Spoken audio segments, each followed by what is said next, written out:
Douglas Aldridge didn't knock. He never knocked. The door to the Red Hollow land office swung open hard enough to slam against the wall, and every man inside flinched, not because of the noise, but because of the look on his face. He dropped a folded document on the clerk's desk like he was throwing down a dead animal. "File it," he said. The clerk looked at the paper. His hand didn't move. "Mr. Aldridge, this claim overlaps the coal water rights by—" "I said file it." The room went quiet. Outside, the wind pushed dust through the streets of Red Hollow the way it always did, without asking permission, without caring what it touched. And in that moment, every man in that office understood something they would spend the next 6 months trying to pretend wasn't true. Douglas Aldridge had just begun taking everything. What none of them knew, what none of them could have imagined, was that the woman stepping off the noon train at that exact moment would be the only person standing between Aldridge and every acre of land in the valley. She didn't look like much. That was the first thing they said about her. It wouldn't be the last. If this story already has you wondering how one woman could change the fate of an entire frontier community, stay with us. Subscribe to the channel and follow Margaret's story all the way to the end, because the next chapters only get harder and more surprising. Hit the like button and drop a comment telling us what city or country you're watching from. It means the world to us to see how far this story travels. The noon train from Laramie arrived 7 minutes late, which was considered early by Red Hollow standards. Margaret Voss stood in the aisle while the other passengers moved around her, collecting their hats and their children and their sense of importance. She held her suitcase against her legs, a single worn case with a brass clasp that had been soldered back together twice, and she waited until the car was mostly empty before she moved. Not because she was uncertain, because she had learned, over 34 years of being Margaret Voss, that moving too quickly in a crowd meant getting elbowed, stepped on, or simply ignored so thoroughly that you might as well have been a piece of furniture. She stepped onto the platform. Red Hollow was smaller than she'd imagined and harder looking. The buildings along the main street had the weathered look of things that had survived more than they'd expected to. The mud from 2 days of rain had dried into ruts that would turn ankles if you weren't paying attention. A group of men stood near the stockyard fence, and a few women in front of the dry goods store watched the arriving passengers with the particular interest of people who didn't have enough to do. Margaret set her suitcase down on the platform and looked at the town. She had studied the letters Nathan Cole sent through the matrimonial agency carefully enough that she'd memorized certain phrases. Hard-working woman preferred. Must be sensible and capable. She had written back with equal plainness. I am not beautiful, but I am not lazy. I know how to manage a kitchen, keep accounts, and work until the job is done.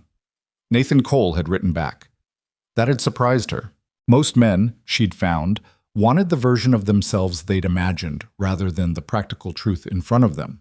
She spotted him before he spotted her. He was standing at the end of the platform near the station house, and he was exactly as the agency photograph suggested. Tall, weathered, with the kind of stillness that men developed when they'd spent too long alone with livestock and sky.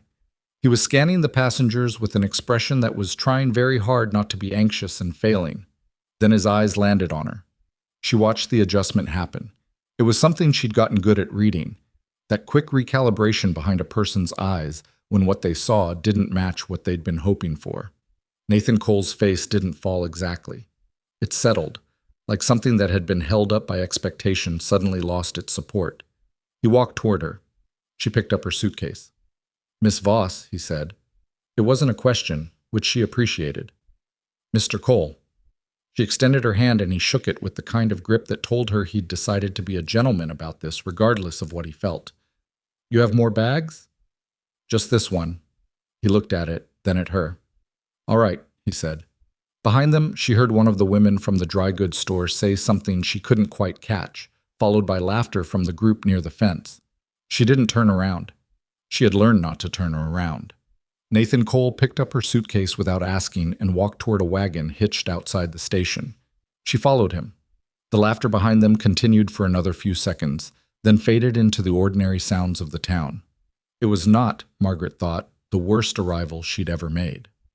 Nathan drove without talking for the first 10 minutes, which gave Margaret time to look at the land. She had never been to Wyoming before.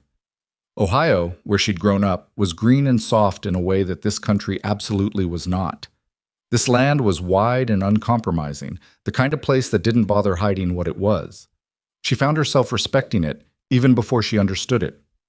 "The ranch is another 20 minutes, Nathan said finally, "assuming the creek crossing isn't flooded."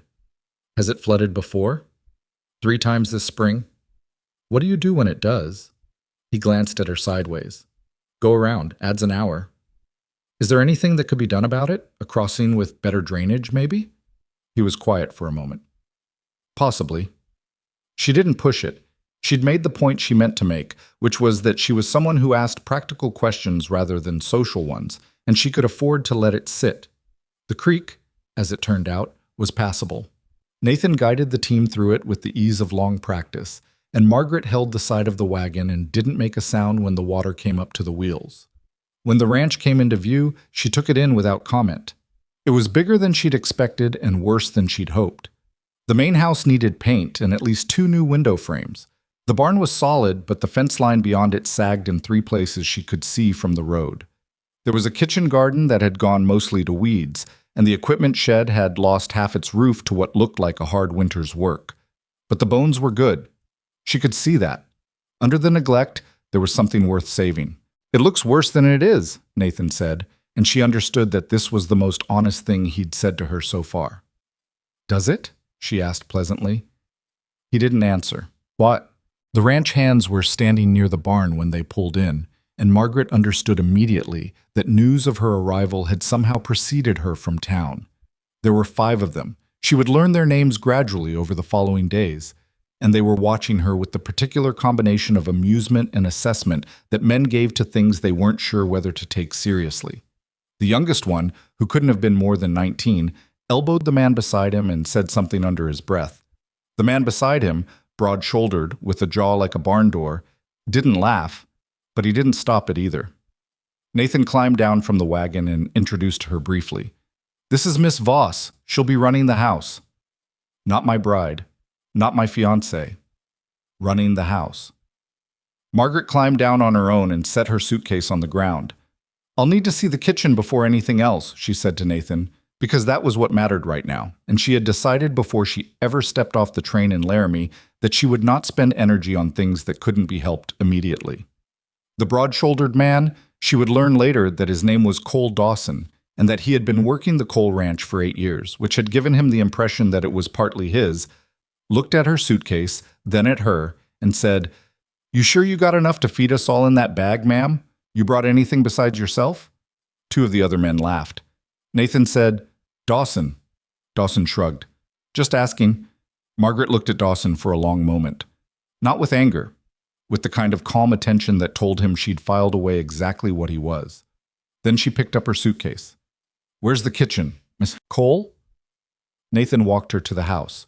Behind them, she heard Dawson say to the young one, "Nathan finally lost his mind ordering women from a catalog." She kept walking. The kitchen was the worst room in the house. It wasn't just dirty, it was neglected in a way that spoke of years of men doing the minimum and no one doing more. The iron stove had a crack in the firebox that meant heat was escaping from the wrong side. The dry goods were stored badly, with flour next to where the roof had leaked so that the entire bottom layer of the sack was caked into something solid and useless. 2 of the 3 cast iron pans had been cleaned with water but never properly seasoned, and they'd begun to rust along the edges in a way that would put iron in the food. The window over the work table was broken and had been covered with a piece of oilcloth nailed crookedly to the frame. Margaret set her suitcase on the table and opened it. On top, wrapped carefully in a piece of muslin, was a book, not her grandmother's cookbook, which people tended to romanticize, but a practical ledger she'd kept for 15 years. Recording what she knew about managing food stores, stretching supplies, what combinations of ingredients could be made to feed people who needed to work hard. She set it on the table beside the broken stove. She was still doing inventory when she heard footsteps in the doorway. She turned. A boy stood there, perhaps 12 years old, with Nathan Cole's bone structure and someone else's dark eyes. He was looking at her with the wary calculation of a child who'd learned not to expect much from new arrivals. "You're her," he said. "That depends on who you mean by her." "The catalog bride." She didn't flinch. "I'm Margaret Voss. What's your name?" He hesitated. "James? James Cole?" Yes, ma'am. Nathan hadn't mentioned a son. The agency letter certainly hadn't mentioned a son. She absorbed this without showing what she felt about it and said, "Are you hungry, James?" He looked at her like she'd said something in another language. "It's not supper time." "I know. Are you hungry?" A pause. "Kind of." She looked around the kitchen. "Let's see what I can manage." It wasn't much. She found dried beans, salt pork, some cornmeal, and a jar of molasses that had crystallized around the edges. She made a pan of cornbread in the least rusted of the iron pans and set it on the table when it came out of the oven.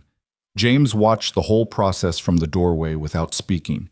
When she slid the pan onto the work table, he came in without being asked and sat on the bench. She cut him a piece. He ate it in 4 bites and didn't say anything, but he stayed sitting at the table while she worked, and that, she thought, was something. Nathan didn't come in for supper that evening until almost dark. He sat at the head of the table in the way of a man who had sat at the head of that table for enough years that it had become more habit than authority. The ranch hands came in after him, Dawson last, in a deliberate way that suggested he was making a point, and they sat around the long table with the resigned air of men expecting another bad meal. What they got was beef stew with vegetables from the last of the root cellar, thickened properly and seasoned with what little Margaret had found, and the second half of the cornbread. It was not remarkable cooking. It was solid, correctly done, and filling, and she could tell from the way the conversation changed mid-meal, from nothing to something, that it was notably better than what they were used to. Young Eli, the youngest of the hands, looked up from his bowl after the first few bites with the expression of someone who'd been handed something unexpectedly good. Dawson ate without comment, which she had already decided was the closest thing to a compliment she was going to get from that direction for some time. Nathan ate steadily and didn't speak to her directly through the meal. After, when the men had gone back to the bunkhouse and James had been sent to bed, he came into the kitchen while she was washing the pots. "I should have mentioned James," he said. "Yes. His mother passed 3 years ago. I'm sorry for it." A pause. "The agency said you knew ranch work." "I know kitchen work. I know accounts. I know how to manage stores so things don't go to waste." She set a pot on the drying rack. "I can learn the rest." He was quiet. She turned to look at him. I was watching her with an expression she couldn't read. Not unkind, but not warm. Something in between. "I want to be straight with you, Miss Voss. I needed someone capable. I'm not looking for—" He stopped. "A wife," she said. He didn't quite meet her eyes. "I placed that ad because the ranch needs managing, and I don't have time to do it all myself." "I understand that," she said. She turned back to the pots. "I didn't come here expecting something from a storybook, Mr. Cole. I came here because I'm 34 years old, and I'm good at managing things, and I'd like to put that to use somewhere that matters." The silence stretched. Then he said, "All right," in a tone that suggested he hadn't expected that kind of answer. She washed the last pot. He left. She stood alone in the kitchen for a moment, listening to the quiet of the ranch at night, the distant sound of cattle, the creak of the house, the wind moving across the open land. And she thought, there is something worth saving here. She wasn't sure yet if she meant the ranch or the people in it, or some combination of the two that she didn't have a word for yet. She put the pot on the rack and went to bed. The first full week at the Cole Ranch was not kind to her. She had expected resistance. What she hadn't fully anticipated was the particular texture of it, not open hostility, so much as a persistent, cheerful refusal to take her seriously. Dawson went out of his way every morning to give her a greeting that was technically polite and practically mocking. The other hands took their cues from him. Eli, the youngest, was the only one who occasionally forgot to be sardonic. She fixed the firebox on the stove herself, which required removing and repositioning the cast iron lining, a job that left her hands bruised and her dress ruined at the elbows. She did it on the second day, early, before the hands were up. When she started the breakfast fire that morning and the kitchen heated evenly for the first time in what she guessed was years, nobody knew or cared why. She reorganized the stores. She found dry rot in 2 of the barrel staves holding the flour supply and had Nathan order new ones when he went to town on Thursday. She wrote a complete inventory of what was on hand and what would be needed for the next 2 months and presented it to Nathan at the dinner table. He read it without comment. "That's more careful than I've had," he said finally. "There's wastage that doesn't need to happen," she said. "If we're more deliberate about—" "Fine," he said. "Order what you need." She had expected more argument. The lack of it left her slightly off balance. On Friday of the first week, she made a mistake. She had started on the kitchen garden. The weeds had to come out before she could replant, and there was still time in the season to get some things established. She'd been working for about 2 hours, pulling the worst of it, when Dawson came around the corner of the house and stopped. He watched her for a moment. "That's Eli's job." She straightened up. Her back ached. "Eli is mending fence on the north line. Nathan's not going to want you doing outdoor work. Nathan told me this morning that the garden was going to waste and something should be done about it." Dawson chewed the inside of his cheek. "Didn't tell you to do it yourself." "No," she agreed. "He told me something should be done about it. I'm doing something about it." She bent back down. Dawson didn't leave. He stood there for another minute, and she could feel the shape of what he was deciding. Whether to argue further, whether to go find Nathan, whether to let it go. In the end, he let it go, but she heard him mutter something under his breath as he walked away that she chose not to make out. That evening, Eli came to the kitchen while she was starting supper and said awkwardly, "I could help with the garden tomorrow if you want." She looked at him. He was young enough to be uncertain about most things, and honest enough not to hide it well. "Thank you, Eli. I'd appreciate that." He nodded and disappeared before she could say anything else. It was a small thing, the smallest thing. But she was beginning to understand that on a ranch like this, the small things were where you had to start. The letter arrived on the 9th day. Margaret was in the kitchen when she heard Nathan's voice change in the front room. A subtle shift, the way a man's voice goes when he's reading something he doesn't want to be reading. She didn't go in. She waited. He came to the kitchen doorway with the letter in his hand and his face arranged very carefully. She set down her work and looked at him. "There's a land claim filed against the eastern pasture," he said. "Who filed it?" "Douglas Aldridge." She had heard the name twice since arriving, once from Nathan, once from a woman at the dry goods store who'd mentioned him in a tone that suggested you said the name the same way you said hard winter or bad flood, with a kind of flat acknowledgement of something powerful and unpleasant. "Is it legitimate?" she asked. "It's a claim," Nathan said. "Legitimate is what the courts decide." "What are you going to do?" He looked at the letter for another moment. "I'm going to have to go to Cheyenne. My lawyer's there. This needs to be handled fast before Aldridge gets the paperwork further along." She nodded. "How long?" 2 weeks, maybe more." The silence between them had a shape to it, the particular shape of everything that wasn't being said. She was not his wife. She had no legal standing here. If Nathan left, she would be managing a ranch full of men who didn't respect her, in a town that had laughed at her arrival, against a threat that was larger than a fence line or a bad harvest. She said, "The ranch will be here when you get back." He looked at her directly then, the first time she thought that he'd really looked at her instead of in her general direction. Something moved through his expression that she couldn't name exactly. It wasn't confidence in her. It was something more complicated than that. "I'm going to tell Dawson to listen to you while I'm gone," he said. "All right. He may not be easy about it." "I expect he won't." Nathan nodded. He folded the letter and put it in his pocket. Then he left the kitchen, and Margaret stood in the silence and thought about Douglas Aldridge, and about a land claim filed on an eastern pasture, and about what a banker who moved like that was actually after. She had a feeling it wasn't just one pasture. She went back to work. There was supper to start, and accounts to review, and a stove that was heating unevenly again on the right side because something had shifted in the firebox, and a boy who had started sitting at the kitchen table for an hour after school without being asked because apparently this was now a place he wanted to be. She put a pot of water on the stove and started from where she was. That was, she had learned, always where you started.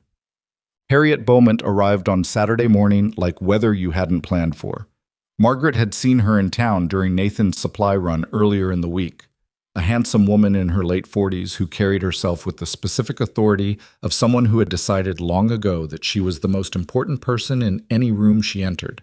She had looked at Margaret with a cool, assessing gaze and said nothing, which was somehow more pointed than speaking would have been. Now she stood in the front room of the coal house with 2 other women from town, Mrs. Garvey and a younger one, whose name Margaret hadn't caught, holding a basket that contained, as far as Margaret could tell, some preserves and a proprietary sense of the territory. "We came to call," Harriet said, in a tone that made calling sound like an inspection. "That's kind," said Margaret. "Can I offer you coffee?" "We heard Nathan's gone to Cheyenne." "He left Thursday, and he left you in charge of the place." "He left me running the house, which is what I was hired to do." Harriet's gaze traveled around the room in a way that was very practiced, taking inventory, noting what was different, what had changed since the last time she'd presumably been here. She paused on the window that Margaret had reframed the week before, the pane of new glass set clean in the properly fitted wood. "You've been making changes," Harriet said, "some small ones." "Nathan's place has been a certain way for some years." "Yes," Margaret agreed, "I've been making it work better." The temperature in the room shifted slightly. Mrs. Garvey looked at the basket she was holding. The younger woman found something to study on the floor. Harriet set the basket on the side table, not offering it exactly, but placing it there with the deliberateness of someone establishing that the table was something she had rights to. "I knew Nathan's first wife," she said. "Eleanor was a lovely woman, very suited to this place." "I imagine she was," Margaret said. "It's not always easy for a newcomer. People have their ways of doing things."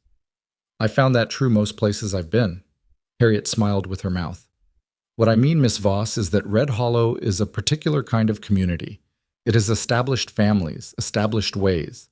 Someone coming in with ideas about rearranging things can find it—" She paused, as if choosing her word carefully. "Difficult." Margaret looked at her for a long, steady moment. She thought about the cracked stove and the rusted pans and the flour that had caked into a solid block from the leaking roof. She thought about James eating cornbread at the kitchen table, like he hadn't been given anything without being asked in some time. She thought about Eli's face when she'd told him thank you. "I appreciate the visit," she said pleasantly. "I'll let Nathan know you called when he returns." It was a dismissal. Harriet understood it as such because she was not a stupid woman, and the way her chin lifted slightly told Margaret that whatever assessment she'd come here to make had just been finalized. "You should come to church Sunday," Harriet said as she moved toward the door. "I'll think about it," Margaret said, knowing she wouldn't. The three women left. Margaret stood at the window and watched their wagon move back down the road toward town, and she thought, that woman is going to be a problem. Not out of malice, necessarily. Harriet Beaumont didn't seem like a woman who needed malice when she had certainty. She had decided that Margaret didn't belong here, and she was the kind of person who acted on her decisions. Margaret went back to the kitchen. Eli was at the back door with mud on his boots and a question on his face. "Who was that?" "Mrs. Beaumont." Eli's expression shifted into something she'd come to recognize as his version of warning. "She and Nathan's wife were close. She's been—" He stopped. "Looking after things since Eleanor died?" He nodded uncomfortably. "Looking after Nathan, maybe?" He went red to the ears. She had her answer. "Thank you, Eli," she said. And then, because the boy looked like he'd said more than he'd meant to and was embarrassed about it, "Those beans need to be shelled before supper. Do you have a few minutes?" He did. He sat at the kitchen table across from James, who had appeared from somewhere during Harriet's visit, and was now doing arithmetic on a piece of paper with the concentration of someone trying to look uninvolved. The three of them worked in the kitchen as the afternoon light shifted, and for a little while it was almost quiet in a comfortable way. Margaret listened to the sound of beans hitting the bowl and thought about Eastern pasture land claims and the name Douglas Aldridge, and a man who dropped documents on desks like he was throwing down dead animals. She thought, Nathan needs to know more than he knows. She thought, and someone needs to find out what there is to know. She kept shelling beans. The work was always where you started. The beans were gone from the bowl, and the kitchen had gone dark by the time Margaret let herself stop working that evening. She lit the lamp on his work table and sat down with the ledger she'd been keeping since her first day. Not the household accounts, but a separate set of notes she'd started after the letter arrived. Names, dates, what she knew, what she suspected, what she needed to find out. She wrote in a hand that was small and deliberate, the kind of handwriting that came from someone who'd learned early that paper was not something you wasted. Douglas Aldridge, banker, land claim filed on Coal Eastern pasture. Date of filing, 3 days before Nathan received the letter. She underlined the date. 3 days. The filing had happened before the letter was even sent, which meant Aldridge had moved first and notified Nathan second, a sequence that told her something important about how the man operated. He didn't ask. He acted, and then he informed you of what had already been done, because by then the ground had shifted and you were already behind. She wrote, "What else has he filed that Nathan doesn't know about yet?" She blew out the lamp and went to bed, and lay in the dark listening to the ranch settle around her the way unfamiliar places do, creaks and shifts, and the particular sound of wind against a roof that she was just starting to learn the language of. And she thought about Harriet Beaumont's face when she'd looked at the new window glass. That careful, measuring look. The look of a woman who had decided something was out of place and was working out what to do about it. Sleep came slowly and left early. The second week without Nathan was harder than the first in ways she hadn't anticipated. It wasn't the work she could manage. It was the particular weight of being responsible for something that wasn't legally hers, in front of people who were watching her closely enough to notice every stumble and few enough of the recoveries. Dawson had accepted Nathan's instruction to take direction from her with the kind of surface compliance that made the resistance underneath it more noticeable, not less. He did what she asked and made sure she understood it cost him something. On Monday, she asked him to have the men check the south fence line, which had been sagging since before she arrived, and which she'd seen cattle testing twice already. He looked at her for a moment with that jaw set in its particular way. "I was going to have them do the feed store inventory." "The feed store will still need inventorying after the cattle are kept in," she said. "The fence needs to go first." Another moment. Then he said, "Yes, ma'am," in a tone that made the two words carry about 6 sentences worth of opinion. The fence got fixed. She had learned to take that as the point and let the rest go. What changed things, not all the way, not yet, but enough, was Tuesday afternoon. Eli had been struggling all week with one of the young horses, a gray that the hands called Smoke, who had been badly handled by whoever trained him first, and now shied at nearly everything, including his own shadow on bright days. She'd watched Eli working with him in the corral twice, patient but uncertain, trying methods that clearly weren't working and repeating them with the dogged persistence of someone who didn't know what else to try. She hadn't said anything about it. She knew her limits, and horses were outside them. But that Tuesday she was hanging laundry on the line behind the house, and she had a clear view of the corral, and she watched Eli try to lead Smoke through a gate for what looked like the 4th time, and the horse planted all 4 feet and refused, and Eli made a sound of pure frustrated exhaustion and just stood there with his hand on the lead rope and his head down. She finished hanging the sheet she was holding. Then she walked to the corral fence. "Can I watch?" she called. Eli looked up. He was embarrassed. "It's not going well." "I can see that." "What's he done well today?" He blinked. "What? What has he done well?" "Done well? Anything at all?" Eli thought about it.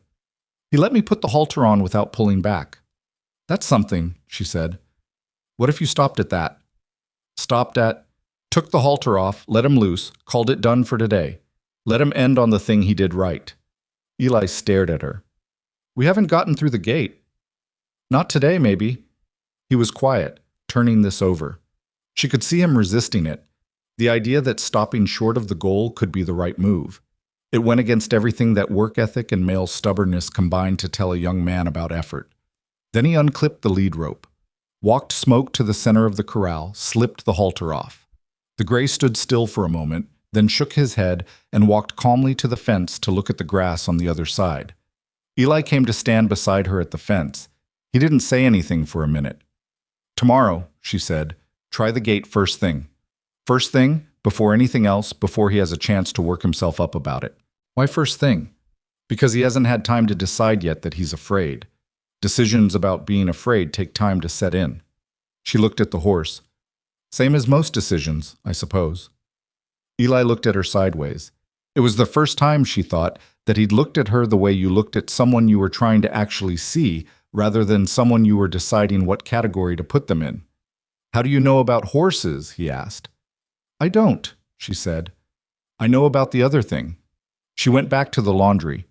Behind her, she heard Eli stand at the fence for another minute before he walked away, and she thought that something had shifted in him slightly, some small gear turning that hadn't been turning before. Whether it would matter, she didn't know yet. It mattered the next morning.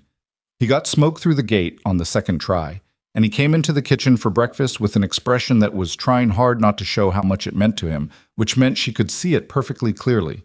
She put an extra portion on his plate. She didn't say why. He didn't ask. The news from town came through Eli on Thursday, the way most news on a ranch came through whoever had been sent for supplies, in pieces, out of order, filtered through the particular memory of someone who hadn't realized all of it was important. People are talking about the Cole land claim, he said, setting the supply bags on the kitchen table. In town. She kept her hands moving on what she was working on. What are they saying? That Aldridge has filed on 2 more properties, not just Cole's, the Fenwick place on the North Ridge and the Alcott spread near the creek junction. She stopped. All 3? She said. That's what they're saying. He looked uncomfortable, the way Eli looked when he had more to say and wasn't sure he should. There's more. Tell me. People are saying Aldridge has a surveyor out there, that he's had one out there for weeks before any of this was filed, before Nathan even heard about it. She sat down at the table, not because she was tired, but because she needed to think, and she found she thought better sitting. The sequence of it. A surveyor placed weeks before the filings. Then 3 claims, filed in what was probably a very short window. The Cole Eastern pasture, which ran along the creek. The Fenwick place on the North Ridge, which ran along the same creek higher up. The Alcott spread near the creek junction. She said slowly, all 3 properties are on the water. Eli looked at her. What? The creek. All 3 filings touch the creek. She was still working it out as she said it. The eastern pasture gives access to the creek's main run. The North Ridge controls the upper flow. The creek junction. She stopped. If someone held all 3 of those properties, what would that do to the water access for the rest of the valley ranches? Eli went very still. He was a young man, but he wasn't a slow one, and she watched the understanding reach his face at the same speed it had reached hers. They'd control it, he said. All of it. Anybody downstream would have to... He stopped. Pay, she said, or go without. The kitchen was very quiet. Outside, one of the horses shifted in the corral. A wind moved through the yard. Aldridge doesn't want Nathan's land, she said. He wants the water. Nathan's land is just the piece he needs to complete the picture. Eli sat down heavily on the bench across from her. He was 20 years old, and he'd worked cattle his whole life, and the idea that a banker in an office could thread a scheme like this together was visibly knocking something loose in how he understood the world. What do we do? He said. It was the first time anyone on this ranch had asked her that.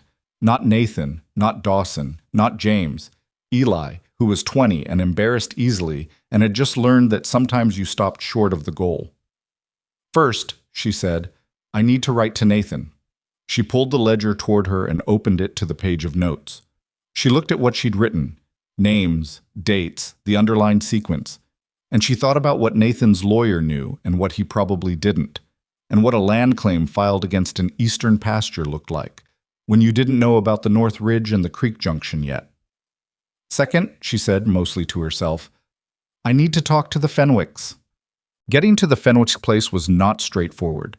The North Ridge property was a 2-hour ride from the Cole ranch, which meant she couldn't do it alone and couldn't do it on a day when the ranch needed its full crew.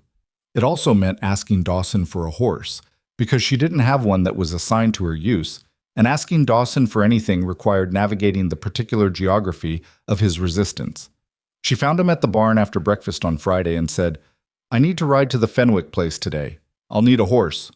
He looked at her with his arms crossed over his chest. You're a rider? Well enough. North Ridge is rough country. I'll manage. He didn't move. Nathan didn't say anything about you making visits to other ranches. Nathan didn't know I'd need to. She kept her voice even. The Fenwicks have a land claim filed against them, same as Nathan. I want to find out what they know. Something shifted in his expression. A small thing, almost invisible, but she'd been watching his face for 2 weeks, and she'd gotten good at reading the small things. He hadn't known about the Fenwick filing. Since when? He said. Since this week, from what Eli heard in town. He chewed the inside of his cheek. And the Alcotts? Them too. She watched him process this. Cole Dawson was not a complicated man in the sense of being hard to read. He was complicated in the sense that he had principles he'd never examined closely enough to know he had them. And when something bumped up against those principles, it took him a moment to recognize what he was feeling. What he was feeling now was something like anger, but not the kind directed at her, the kind directed at a situation. "I'll ride with you," he said. She had not expected that. She kept it off her face. "All right, give me 20 minutes. She gave him 20 minutes. The ride to the Fenwick place was the longest uninterrupted time she'd spent near Dawson since arriving, and it was not comfortable exactly, but it was less hostile than she'd been braced for. He rode ahead on the narrow sections of trail and waited at the wider places for her to catch up, which was courtesy without warmth, which was more than she'd gotten from him before. Neither of them said much for the first hour. Then he said, without turning to look at her, "How'd you figure it was the water?" "The filing locations," she said. 3 properties in different directions, no obvious connection, until you look at what they have in common. Most people wouldn't have looked. Most people didn't have a ledger and nothing to do but think. He made a sound that might have been almost something like a laugh, though it was brief enough that she couldn't be certain. Then he was quiet again. The Fenwick place came into view around a bend in the ridge trail. A smaller operation than Cole's, with a tidy house and a barn that needed paint, and a woman standing in the yard who watched their approach with an expression that said she'd already had enough bad news recently to be suspicious of strangers. Her name was Ruth Fenwick. Her husband George had gone to Laramie when the filing notice arrived, chasing the same general direction as Nathan, lawyers and land offices and the slow machinery of legal process. She was running the place with 2 hired hands and a teenage daughter, and she had the look of a woman who was managing, which is different from the look of a woman who is fine. She offered them coffee and they took it, standing in her kitchen, and Margaret said, "The Cole Ranch received a filing on their eastern pasture. I expect you know about yours." 2 weeks ago, Ruth said. George left right after. "What piece did Aldridge claim?" "The quarter section that runs along the creek, up to the ridge line." Margaret set down her coffee cup and looked at the window. Outside, the land ran north toward higher elevation, and somewhere up there was the water that fed half the valley's ranches, and had done so for as long as anyone in Red Hollow could remember. "Mrs. Fenwick," she said, "do you know the Alcott place near the creek junction?" "Ted Alcott, yes, of course." "Has he had a filing notice?" Ruth's eyes changed. She was not a slow woman either. She'd been running this ranch alone for 2 weeks while working through the same set of facts that everyone else had been circling, and the direct question brought several things together at once. "I don't know," she said. "I haven't been to town." "I believe he has," Margaret said. "And if I'm right about what that means—" "The water," Ruth said, flatly. Not a question. "Yes." Ruth Fenwick sat down. She put both hands on her kitchen table and looked at them for a moment. The daughter, who was maybe 15 and had been hovering in the doorway since they arrived, took 2 steps into the kitchen without seeming to realize she'd done it. "Aldridge," Ruth said, in a tone you'd use for something that had been eating your livestock. "George said he was aggressive. We didn't know he was this." "Nathan's lawyer is in Cheyenne," Margaret said. "But a lawyer working 1 case doesn't know what a lawyer working 3 cases would know. If the filings are connected, and I believe they are, then Nathan's lawyer needs to understand the full picture before he goes any further." "What are you saying?" "I'm saying that Nathan can't fight this alone, and neither can you." She heard Dawson, behind her, shift his weight. She didn't look at him. Ruth Fenwick looked at her for a long moment, the particular look that women gave each other across kitchen tables when they were deciding whether to trust. It had nothing to do with whether you were beautiful, or where you came from, or what you looked like, stepping off a train. It had to do with whether you were saying what you meant. "What do you need from me?" Ruth said. They rode back to the Cole Ranch in late afternoon light, and Dawson was quiet for most of it. Not the earlier quiet, which had been distance. This was something else, the quiet of a man rearranging things in his head. Halfway back, he said, "You think Aldridge has got more properties he hasn't filed on yet?" "Possibly, or he's waiting to see how these 3 go before he moves further." "Testing the resistance." "Yes." Dawson was quiet again for another few minutes. Then, "The Alcotts. Ted Alcott is stubborn. He won't want to coordinate with anyone. He'll think he can handle it himself." "Can he?" Not against Aldridge. He said it like it was a fact he didn't enjoy knowing. None of them can, alone. No, she agreed. That's the point.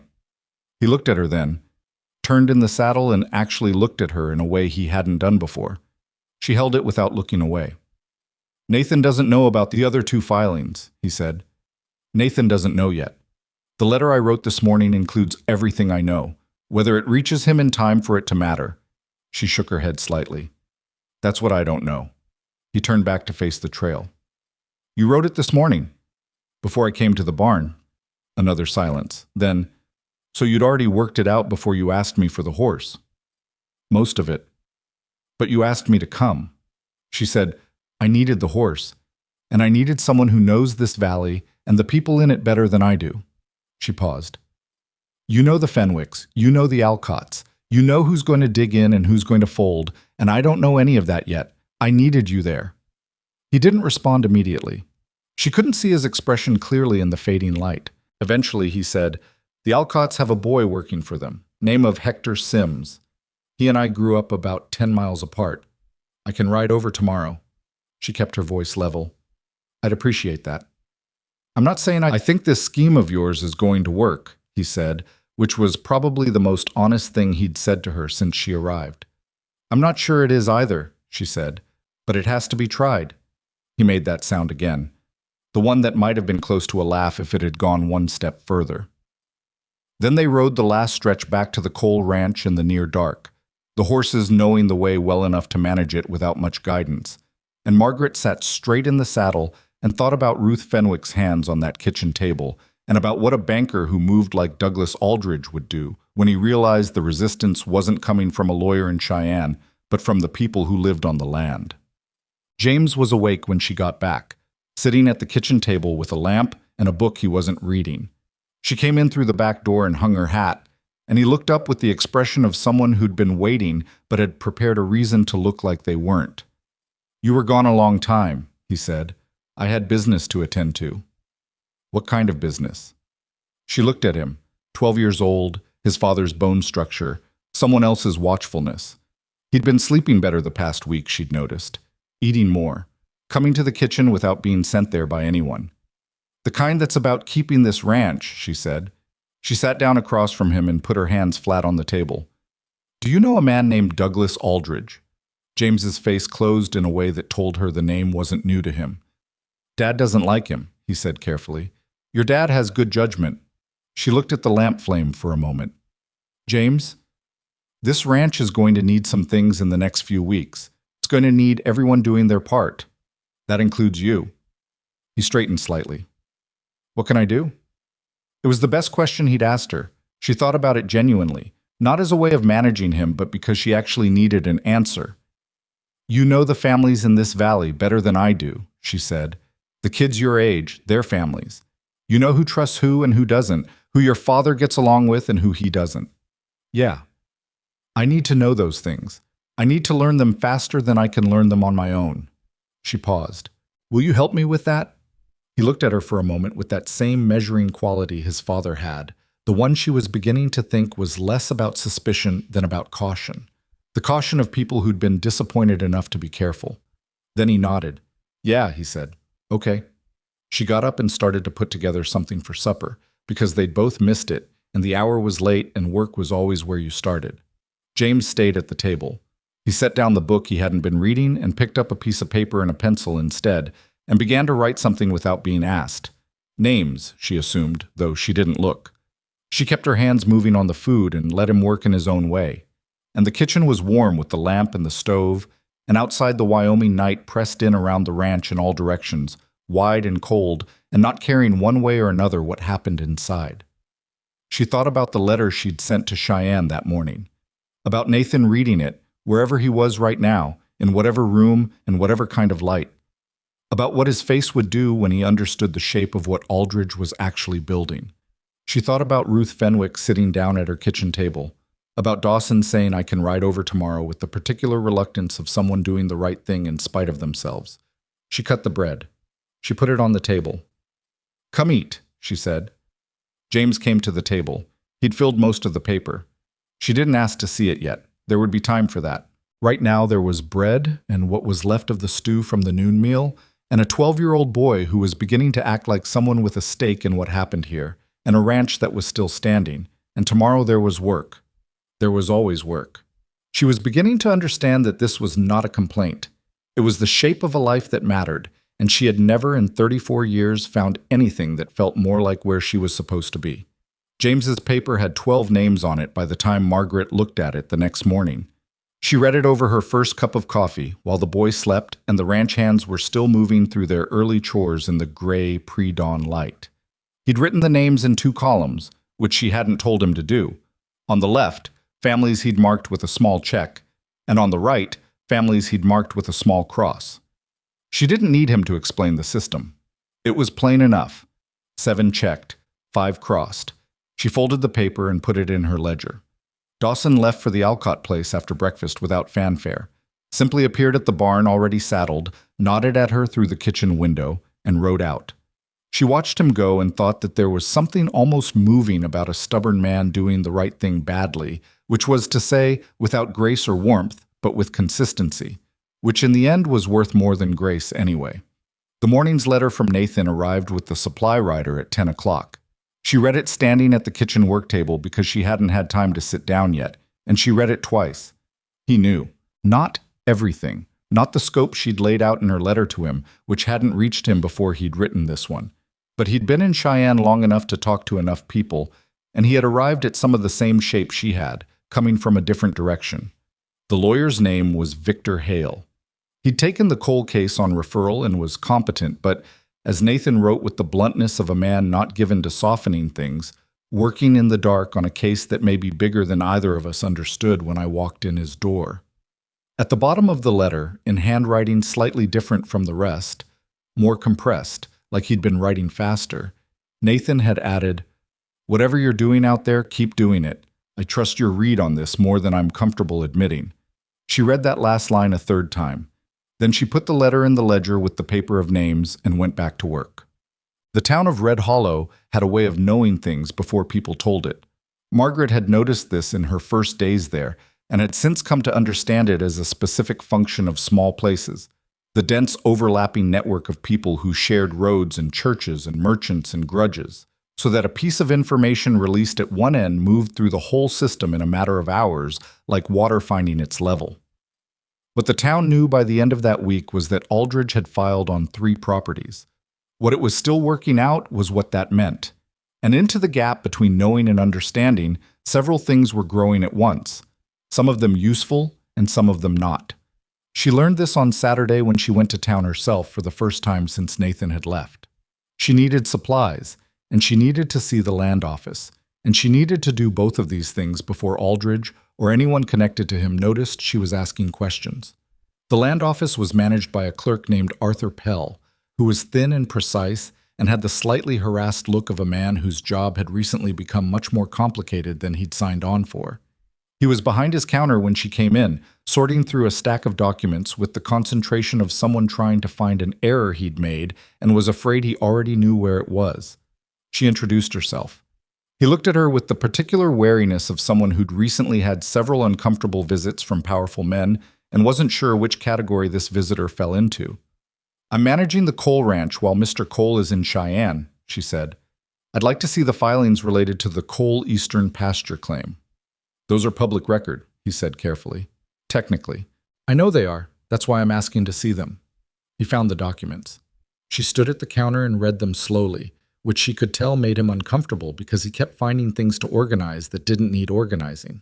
She wasn't reading for the legal language, which she only half understood. She was reading for the dates and the descriptions, the exact property lines described. The surveyor's notation at the bottom of each page, which was the same name on all 3 filings. W. Crabb. Licensed Surveyor, Laramie. She wrote the name down. "Mr. Pell," she said, "when was the surveyor's report filed on the Cole claim?" He looked at the document over her shoulder. "Survey notation is dated 6 weeks before the claim." 6 weeks. She'd thought weeks plural, based on what Eli had heard in town.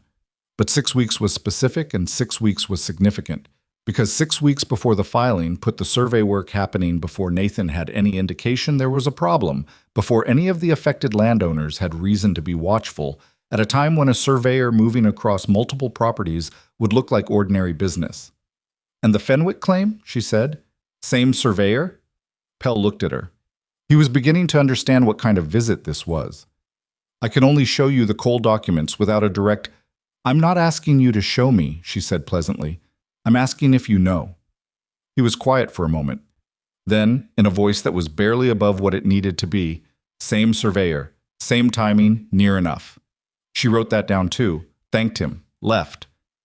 Outside the land office, she stood on the board sidewalk in the thin October sun and thought about a surveyor named W. Crabb, who had been moving across the valley 6 weeks before anyone knew to watch for him, and about the kind of planning that required, and about what Douglas Aldridge was prepared to spend and wait for in order to get what he was after. She was still standing there when Harriet Beaumont came out of the dry goods store across the street. Their eyes met. Harriet came across. "Miss Voss." She said it the way she said everything, measured, with a slight forward lean of authority. "I heard you've been making calls on the neighboring ranches." News, Margaret thought, really did travel fast in this town. "The Fenwicks," she said. "Yes. That's Ruth Fenwick's business, not the Cole ranches." "The Fenwick filing and the Cole filing are the same business," Margaret said, "whether everyone understands that yet or not." Harriet's expression shifted slightly, not into anger, but into something more calculating. She had the intelligence of a woman who'd survived in a frontier town long enough to know that intelligence was what you survived on, and she was working something out. "What are you trying to do?" Harriet said, not mockingly, actually asking. Margaret looked at her steadily. "The same thing anyone with good sense would be doing. Aldridge has lawyers and money and friends in the territorial government," Harriet said. "Whatever your—" "I know what he has," Margaret said. "Good day, Mrs. Beaumont." She walked to the dry goods store and didn't look back. Her hands, inside her coat pockets, were not quite steady. She had learned to manage the external version of herself when she was afraid, but the interior version did what it liked. The letter to Victor Hale took her 3 drafts. She wrote the first version the night she got back from town, and it was too long and too detailed and tried to prove too much. She set it aside. The second version was better but still wrong. It read like a woman trying to convince a lawyer she was smart, which was the wrong approach entirely, because lawyers responded to facts arranged in a useful order, not to demonstrations of intelligence. The third version she wrote early the next morning, before the household was up, sitting at the kitchen table with the lamp turned low and the ledger open beside her. She wrote it like a letter between colleagues, which required a certain amount of presumption on her part that she was aware of and decided was necessary. She laid out the surveyor's name and the dates. She laid out the geography of the 3 properties in relation to the creek. She laid out what it meant if a single entity controlled all 3. She wrote, "These filings are not 3 separate disputes. They are one coordinated action with a single objective, and if they are defended as 3 separate disputes, each will be fought in isolation against resources designed to overwhelm them individually. The only effective response is a consolidated challenge that forces the court to examine the pattern rather than the pieces." She signed it Margaret Voss, acting on behalf of Nathan Cole, Cole Ranch, Red Hollow, Wyoming Territory. She sent it with the morning rider to the Cheyenne Post. Then she went and started breakfast, because 6 men needed to eat before the day's work began, and the fire wasn't going to light itself. Dawson came back from the Alcott place on Sunday afternoon and went directly to the barn, which was what Dawson did when he had things to work out. She gave him an hour and then found him there, replacing a worn leather strap on one of the harnesses with the focused attention of a man who was thinking about something else entirely. "How was Ted Alcott?" she said. "Exactly like I expected. He kept working.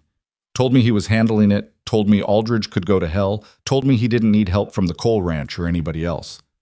"Did he understand the water piece?" Dawson stopped. He set down the harness and looked at her. "I told him what you figured out. The survey dates, the creek properties, all of it." He paused. He listened to that part. But Ted Alcott has been in this valley for 22 years, and he's never asked anyone for anything, and he doesn't plan to start." She sat down on a hay bale. "Did Hector Sims hear it?" Dawson looked at her sharply. She'd caught him. He hadn't thought she knew about Hector Sims in that way, hadn't considered that she'd been thinking several moves further than the immediate conversation. He was there, Dawson said slowly. Does Hector have Ted Alcott's ear? More than most. He picked up the harness again. You're saying work around Ted. I'm saying Hector Sims might understand the situation differently than his employer does, and that's useful to know. Dawson was quiet for a moment. You grew up around politics somewhere? I grew up around difficult people, she said. It's not the same thing, but the skills transfer. He almost smiled. It was there and gone quickly, the way sunlight moved on water, but she saw it. I can talk to Hector again, he said, without Ted in the room. I'd appreciate that. She got up to leave. He said without looking up from the harness, The letter you sent to Hale, Nathan's lawyer. She stopped. What about it? You didn't tell me you were sending it. She considered this. No, I didn't. You should have. He said it without anger, as a piece of information rather than a complaint. I've known Victor Hale for 9 years. I could have told you how to write to him. She was quiet for a moment. How would you have told me to write to him? Leave out the part where you call yourself a colleague, he said. Hale's a decent man, but he's old-fashioned about that kind of thing. He'll read the information, and then he'll spend 10 minutes being irritated about the tone, and then he'll read it again. She absorbed this. Thank you, she said, and meant it. He grunted. She went back to the house. The problem with Douglas Aldridge was that he was patient in a way that most dangerous men weren't. He didn't move again for 2 weeks, which was the hardest 2 weeks Margaret had spent at the Cole Ranch, because she kept waiting for the next action and it didn't come, and waiting was harder than work. Nathan wrote twice more from Cheyenne. His letters were getting longer, which she took as a sign that he was finding more to say to her rather than less. He'd met with Victor Hale.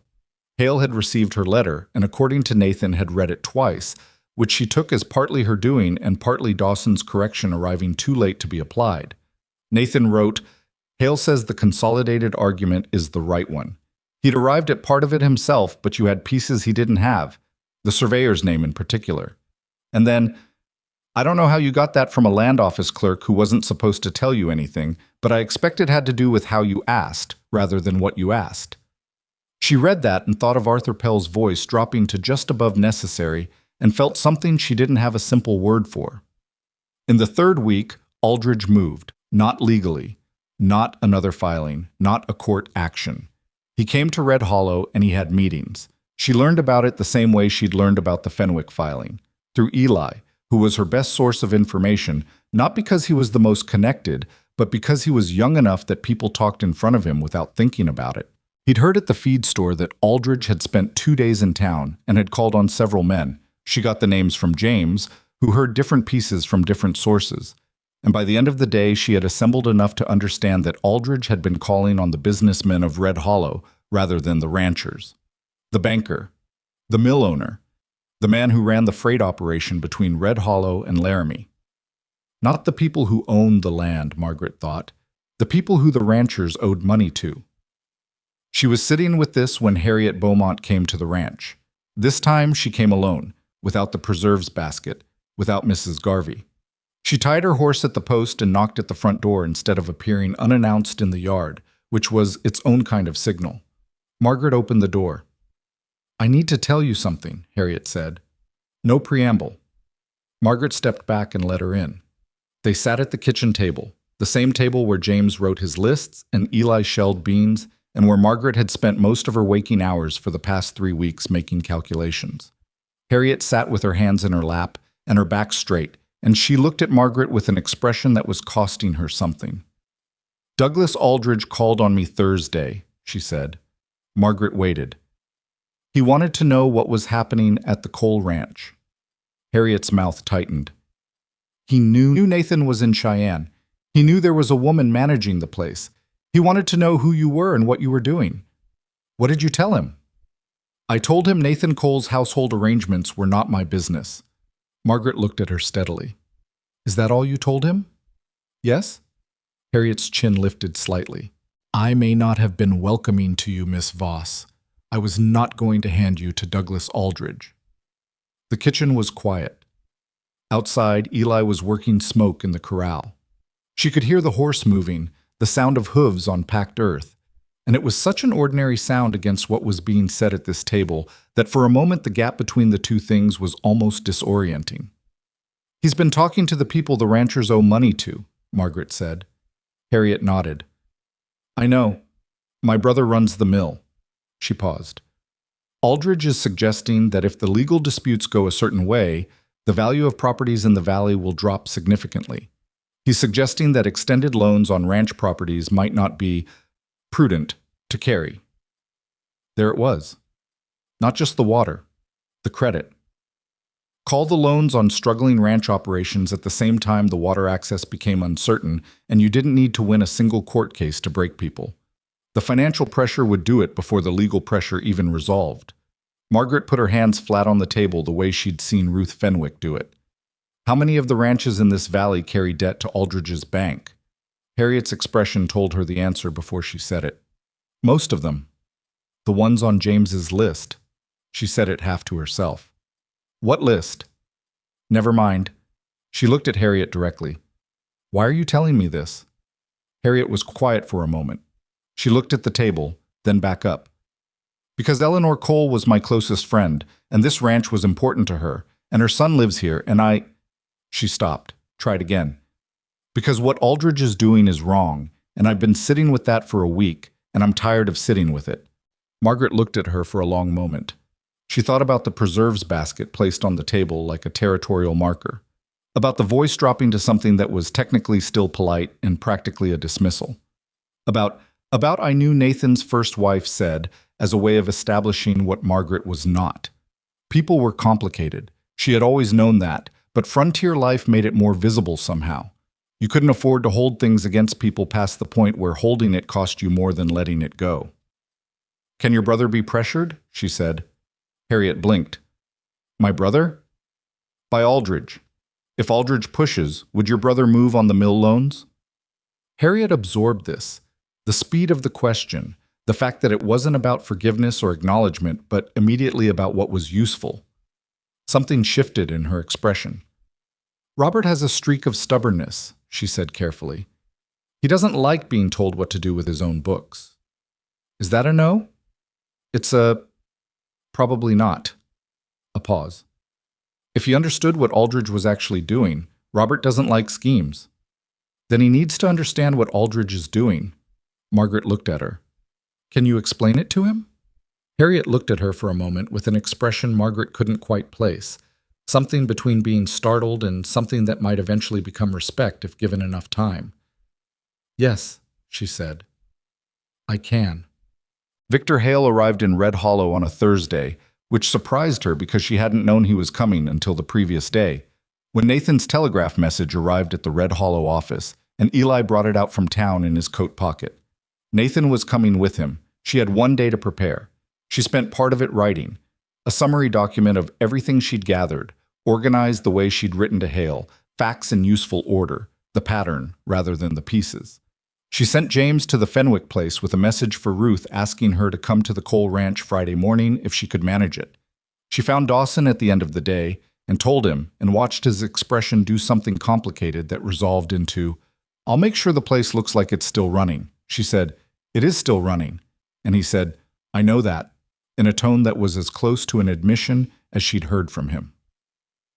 Nathan and Hale arrived in the late afternoon with the particular dusty, road-worn look of men who had been traveling for some time and knew they had work ahead of them before they could rest. Nathan climbed down from the wagon and looked at the ranch, at the repaired fence line visible from the gate, at the garden that now had actual plants in it rather than weeds, at the smoke coming from the kitchen chimney in the even way it came when a firebox was functioning correctly, and he stood there for a moment. James came out of the house at a run, which he probably would have been embarrassed about if he'd been thinking about it, and Nathan caught him with the ease of long practice and held on briefly and set him down. Then he looked at Margaret. She was standing at the kitchen door. She had flour on her hands and had not had time to do anything about her hair since that morning, and she was aware of both of these things and had decided they were not the most important matters at hand. Miss Voss, he said. Mr. Cole? Welcome back. She looked at the man beside him. Mr. Hale. Victor Hale was older than she'd pictured, perhaps 60, with a gray beard and the deliberate movements of a man who had learned that speed was less reliable than precision. He looked at her with an assessment that was professional rather than personal, and said, "You're the one who wrote to me about the surveyor." "Yes." "Where did you find Pell's name for it?" "Pell doesn't give information." "He didn't give it," she said. "He confirmed it. There's a difference." Hale was quiet for a moment. Then he said, "Fair enough." She brought them inside and fed them, because that was what needed to happen before anything else. And while they ate, she laid out the summary document beside Hale's plate and let him read it without comment. Nathan ate and watched Hale read and watched Margaret move around the kitchen with the particular attention of a man who was registering things he hadn't registered before. When Hale looked up from the document, he said, "You've been busy." "The ranch still needed running," she said. "I did both." He looked at Nathan. Nathan looked at his plate. "The consolidated argument," Hale said. "I'd arrived at part of it independently. The water piece I had, some of it. The credit angle." He tapped the relevant section of her document. "This I didn't have. The mill connection. If Aldridge is moving on the lenders at the same time he's moving on the legal front, that changes the timeline we're working with." "Harriet Beaumont can speak to the mill specifically," Margaret said. "Her brother holds several ranch loans. She believes he can be steadied, but he needs to understand what's happening." "Beaumont." Hale wrote the name down. "Is she reliable?" Nathan looked up at that. "Harriet Beaumont is one of the most reliable people in this county," he said, with a note in his voice that wasn't quite comfortable, but that was honest. Margaret said, "Ruth Fenwick is coming tomorrow morning. I've also been in contact through Dawson with a hand at the Alcott place who may be able to bring Alcott to the table even if Alcott won't admit he needs to be there." Down his fork. He looked at her with the full attention that she'd been speaking into for several minutes without quite receiving. "Miss Voss," he said, "how long have you been at this ranch?" 5 weeks. He looked at Nathan again. Nathan was looking at Margaret. His expression was not something she could read easily. It had too many layers, and she had not known him long enough to be fluent in all of them. "I have a meeting in town tomorrow morning," Hale said, "with the county recorder and 2 men from the Territorial Land Office who came down from Cheyenne with me. After that, I'll need to speak with Mrs. Fenwick and whoever you can get me with the Alcotts." He picked up his fork. "This is good stew, by the way." "Thank you," she said. James, who had been eating quietly at the end of the table, said, "She fixed the stove." "James," Nathan said, "it's true. It was broken when she got here." Hale made a sound that was clearly a suppressed laugh. Nathan looked at the ceiling briefly. Margaret refilled Hale's coffee and went back to the stove, and she kept her face arranged correctly, and the warmth she was feeling was not about the compliment. She didn't particularly need the compliment, but about the boy at the end of the table who had said it without being asked, which was different. Aldridge made his next move the following morning, with the particular timing of a man who had people watching the roads in and out of Red Hollow. Hale was still at breakfast when Margaret heard the wagon on the road, and she was at the window in time to see it. Not Aldridge himself, but 2 men she didn't know, riding with the easy confidence of men on an errand they'd been paid to run without difficulty. They didn't come to the house. They stopped at the gate, and one of them called for Dawson, which told her they knew the ranch's structure better than strangers should. Dawson went to the gate. She watched from the window. The conversation lasted less than 2 minutes. Then Dawson came back toward the house, and his face was doing the thing it did when he was keeping his expression under control. She met him at the kitchen door. "Aldridge's men," he said. "Serving notice." She held out her hand. He gave her the document. It was a legal notice, officially formatted, correctly stamped, citing a territorial statute she didn't know by number. She read it twice. The substance of it was this: Aldridge was challenging the validity of the Cole Ranch's original land grant on the grounds of a surveying irregularity in the original 1874 boundary description. Not the creek access alone. The original grant. Hale was behind her. She hadn't heard him come into the kitchen, but he was there, and she handed him the document without turning around. He read it. The kitchen was very quiet. "He's escalating," Hale said. "This is a different filing than the creek claims. This challenges the root title." "Can he do that?" Dawson said. "He can file it. Whether it holds is another matter." Hale's voice was even, but with something underneath it that was not quite even. The 1874 grants are well established. A surveying challenge is difficult to sustain at this remove. He paused. But difficult and impossible are different things, and difficult buys time. Aldridge knows that. Nathan had come in from outside. He was reading the document over Hale's shoulder, and his face was doing nothing, completely still, which Margaret had come to understand was what Nathan Cole looked like when he was most angry. "He's trying to delay," Margaret said. "If the consolidated challenge on the Creek properties comes to court and he's losing, a root title challenge on one of those same properties throws everything into confusion." "Yes," Hale said. "So the consolidated challenge needs to move faster than the root title challenge can establish itself." Hale looked at her. "That's essentially correct. How much faster?" "We need the hearing set before the end of the month," he said. "I may be able to manage that. The Territorial Land Office men who came with me from Cheyenne—" He stopped. Thought. "I need to go into town." "Ruth Fenwick will be here in an hour," Margaret said. "I'll be back in 2. He was already moving toward the door. Nathan stood in the kitchen after Hale left and the house had gone quiet again, except for the sounds of the ranch working around it. He looked at the document in his hand. He looked at Margaret. She looked back at him. "This is worse than when I left," he said. "It's clearer than when you left," she said. "That's different." He set the document on the kitchen table. He rubbed his face with one hand, the gesture of a man who was tired in the specific way of people who'd been carrying something heavy over a long distance. "Margaret," he said. It was the first time he'd used her name. She noticed it. "I'm here," she said, which was both the simplest and most accurate thing she could say. He nodded. He didn't say anything else, but he stood there in the kitchen that she'd rebuilt from a ruined thing, at the table where his son wrote lists and the lawyer read documents and the ranch hands ate food that didn't fail them anymore. And the way he stood there was different from the way he'd stood anywhere near her in the first weeks, like he'd found the ground under his feet and it was holding. She turned back to the stove. There was still breakfast to finish, and Ruth Fenwick arriving in an hour, and a legal notice on the table that meant the fight had just gotten larger, and the morning was running on without waiting for any of them to finish being afraid. She put the kettle on. That was, as always, where you started. Ruth Fenwick arrived exactly when she said she would, which Margaret had already come to expect from her. She tied her horse at the post, came through the kitchen door, with the directness of a woman who had stopped waiting to be invited into rooms she belonged in, and sat down at the table without being asked. She had the legal notice Aldridge had served on the Fenwick property, folded in her coat pocket, and she put it on the table alongside the Cole notice without comment, which was its own kind of statement. Margaret set coffee in front of her and sat across from her, and they looked at the two documents side by side. "Same statute cited," Ruth said. "Same language in the challenge section," Margaret said. "Word for word in 2 places. He had these written before he filed the Creek claims." Yes. Margaret had worked that out the previous night. The root title challenges weren't a response to resistance. They'd been prepared in advance, sitting in a drawer somewhere waiting to be deployed if the initial filings met opposition, which meant Aldridge had planned for the possibility that people would fight back and had calibrated the escalation accordingly. Ruth picked up her coffee. "Where's Hale?" "Town. He went to speak with the men from the Territorial Land Office."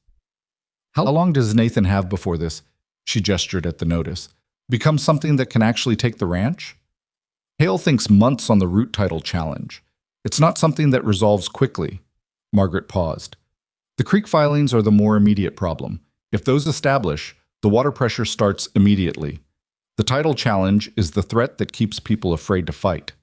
Ruth looked at her steadily. "It's working," she said. "I've had 2 conversations this week with men from neighboring ranches who are talking about settling." "Which men?" "Porter Gaines and Walt Yancey." Margaret thought of James's paper. Porter Gaines had been in the checked column. Walt Yancey had been in the crossed column, which now she thought about. It might have been James's read on something more specific than general goodwill. "What kind of settling?" she said. "Aldridge has been offering to purchase the creek-adjacent portions of the affected properties. Small parcels, by the look of it, but the right parcels." Ruth's voice was flat. "He's offering fair prices. That's the worst part. Fair enough that frightened men can tell themselves they made a reasonable decision." Margaret sat with that for a moment. It was elegant, in the way that ugly things could sometimes be technically elegant. You didn't need to take everything at once. You bought the pieces that mattered at a price people could live with, waited for the pressure from the water control to build on everything downstream, and then purchased the rest later at whatever you liked, because by then the desperation would be real. If even one of those parcels sells, Margaret said, the consolidated case weakens. I know. We need to get to Gaines before Aldridge does. Gaines is proud, Ruth said. He won't take well to being told what to do with his own land. I'm not going to tell him what to do with his land, Margaret said. I'm going to show him what the land is worth when you understand what's actually happening. She paused. Is his wife someone you know? Ruth looked at her with an expression she was getting used to, that specific recalibration that happened when someone adjusted their estimate of her. Clara Gaines. Yes. We've been on the same sewing circle for 6 years. Would she listen to you? Clara Gaines makes more decisions in that household than Porter knows, Ruth said. Yes, she'd listen. Then that's the next thing. Wow. Hale came back from town 2 hours later with the men from the Territorial Land Office, whose names were Marsh and Delaney, and who had the careful expressions of officials who had come to understand they were in the middle of something larger than a routine land dispute and were still deciding how they felt about that. Nathan was in the yard when they arrived, and Margaret watched from the kitchen window as he shook hands with both men. Nathan's handshake was always the same, firm and unflamboyant. And then Hale brought everyone into the front room, and Margaret brought in coffee and plates and then stood in the doorway, because no one had told her not to. Hale noticed her there and said without particular ceremony, Miss Voss, come in. You'll want to hear this. Marsh looked at Hale. Hale said, She's the one who identified the surveyor. She has a better working map of this situation than anyone in this room, including me. Delaney looked at Margaret with the expression of a man recalibrating something. Nathan said nothing. She came in and sat at the far end of the table with her ledger. What Hale had brought back from town was this. The Territorial Land Office had received, 2 weeks prior, a formal inquiry from a land holding company registered in St. Louis requesting information about unallocated water rights in the Red Hollow Valley. The company's name was Meridian Land and Water. Neither Marsh nor Delaney had connected it to the Aldridge filings until Hale had sat across a desk from them an hour ago and laid out the pattern. Meridian Land and Water, Margaret said. Is Douglas Aldridge associated with it? He's not listed as an officer, Marsh said. The registered agent is a man named Calloway.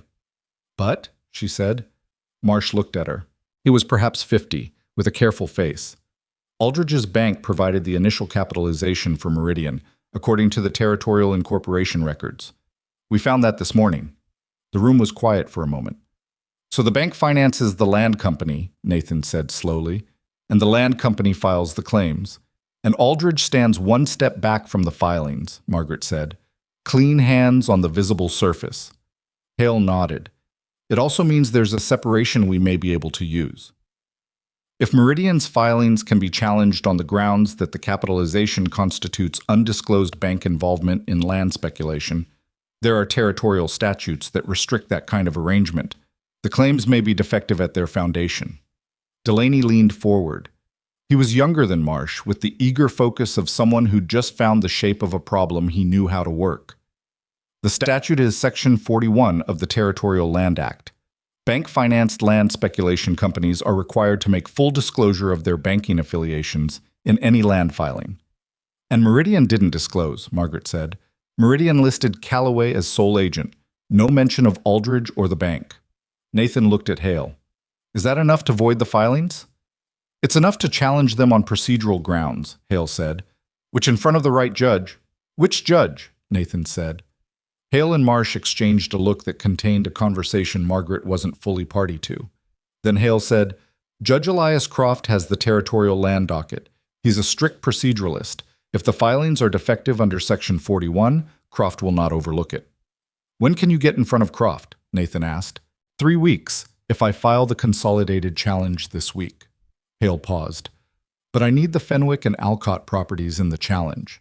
A coal-only filing is weaker. Croft needs to see the pattern. Ruth Fenwick is in the next room, Margaret said. Every head in the room turned toward her. She held it. I'll get her, she said. What? Bringing Ted Alcott to the table was harder, which was exactly what Dawson had predicted. She went with Dawson to the Alcott place 2 days later, which was not her first choice. She would have preferred to work through Hector Sims quietly. But Nathan had made the decision that it needed to be a direct conversation, which she understood and slightly disagreed with and accepted, because Nathan was the one with 20 years in this valley, and some kinds of decisions required that weight behind them. Ted Alcott met them in his yard. He was a thick, sun-darkened man who carried his resistance to help the way some men carried a pocket knife, as a matter of habit rather than specific threat. He shook Nathan's hand. He nodded at Dawson.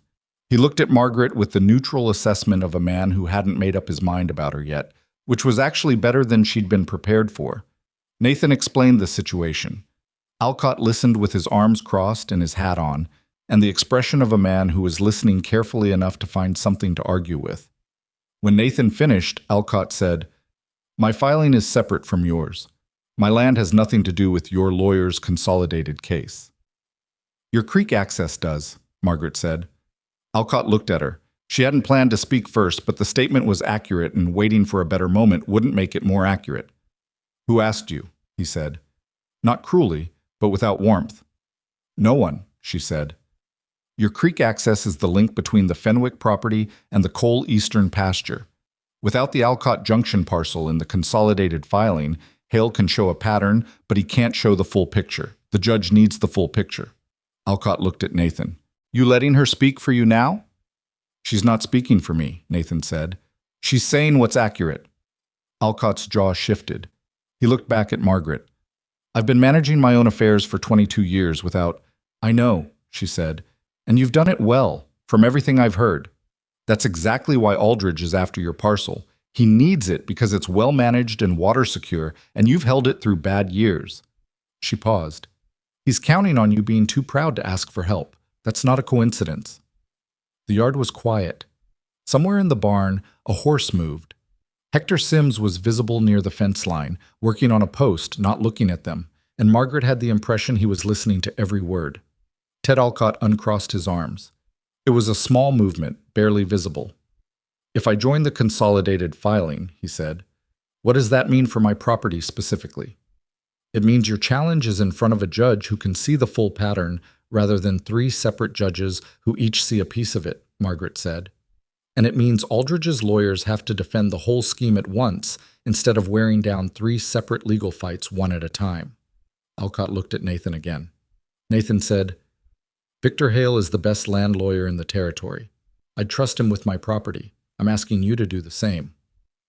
Silence. Then Alcott said, in a voice that suggested the words cost him something, "I'll come to Red Hollow Friday. I'll talk to Hale." It was not a yes. It was the thing that came before a yes, and Margaret understood that with Ted Alcott, that was what a yes looked like. She said, "Thank you, Mr. Alcott." He nodded once and went back inside. Hector Sims, at the fence, allowed himself a small visible exhale that he clearly thought no one could see. The meeting at the Cole Ranch on Friday was the most people the main room had held since Margaret arrived, and probably for some time before that.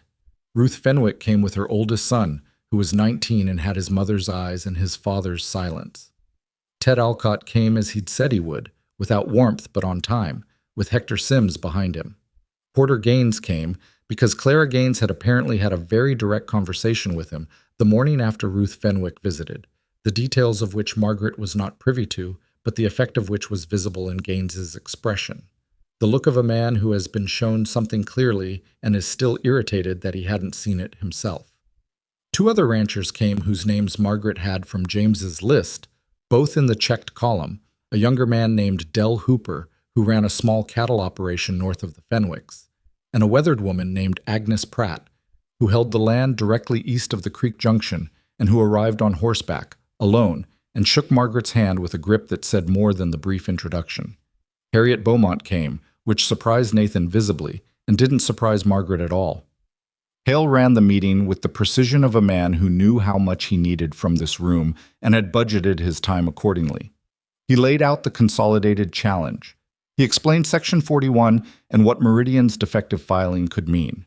He was careful to be clear without being condescending, which Margaret had observed was the specific skill good lawyers developed when they spent time with people who weren't lawyers but weren't stupid either. When Hale finished, Ted Alcott said, "What happens if we do this and lose?" Hale said, "If the consolidated challenge fails, you are no worse positioned than if you'd fought separately, because Aldridge has the resources to outlast any of you individually. A consolidated loss is painful. An individual loss is final." Alcott sat with that. Del Hooper said, "What about the root title challenge on the coal grant? That's separate from the Creek filings." "It is," Hale said. "The root title challenge is a delaying tactic. It's designed to distract and exhaust. We respond to it with the original 1874 survey records, which I have already requested from the Territorial Archive, and we do not let it pull resources from the main consolidated case. It is a secondary fight, and we treat it as such." Agnes Pratt, who had said nothing since arriving, said in a voice that was dry as the land outside, "Can we trust the judge?" The room went quiet in a particular way. Hale said, "I've tried cases before Elias Croft for 15 years. He is not Aldridge's man. He is not any man's man except the law's, which is occasionally inconvenient, but in this instance is what we need." Agnes looked at him for a moment. Then she nodded once and looked out the window, which apparently meant she was satisfied. The meeting lasted 2 hours. At the end of it, all 7 of the ranchers in the room had agreed to join the consolidated challenge. Hale had the signatures he needed. The filing would go to Cheyenne on the Monday Morning Post. After the ranchers left, Nathan came into the kitchen where Margaret was washing cups. The house had gone quiet with the particular emptiness of rooms that have just held a lot of people and purpose. He stood in the doorway for a moment. "You put this together," he said.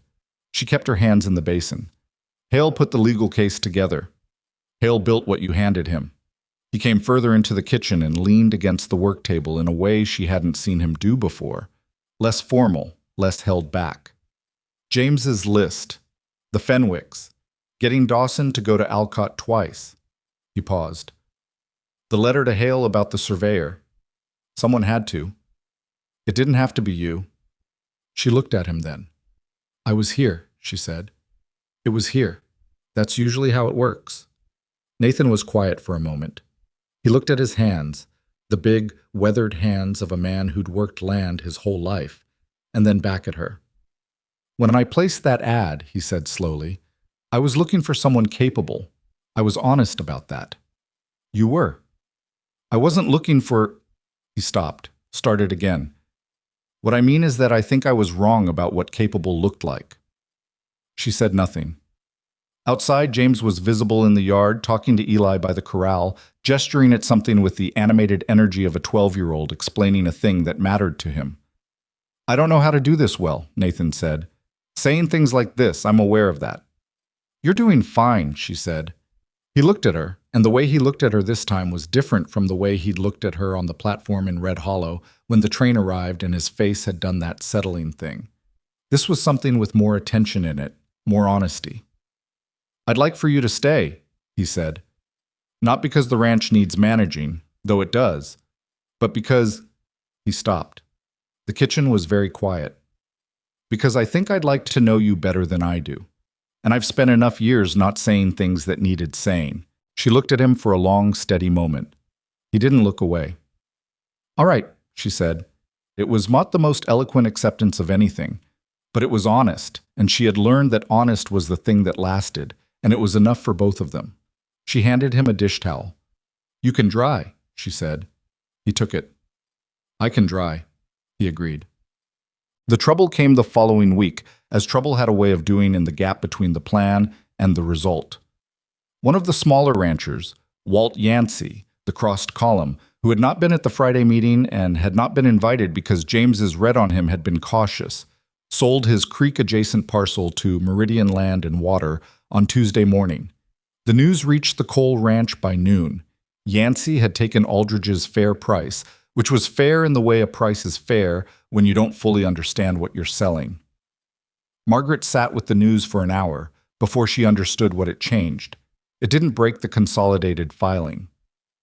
Hale had not included the Yancey parcel in the consolidated challenge because the Yancey property was south of the main creek run and touched the water only at a secondary tributary. But what it changed was the atmosphere set, the way a surrender changes the air in a room even if it isn't your surrender. She could see it in the faces of the hands at supper that evening. In Nathan's expression when he read the note Eli had brought from town.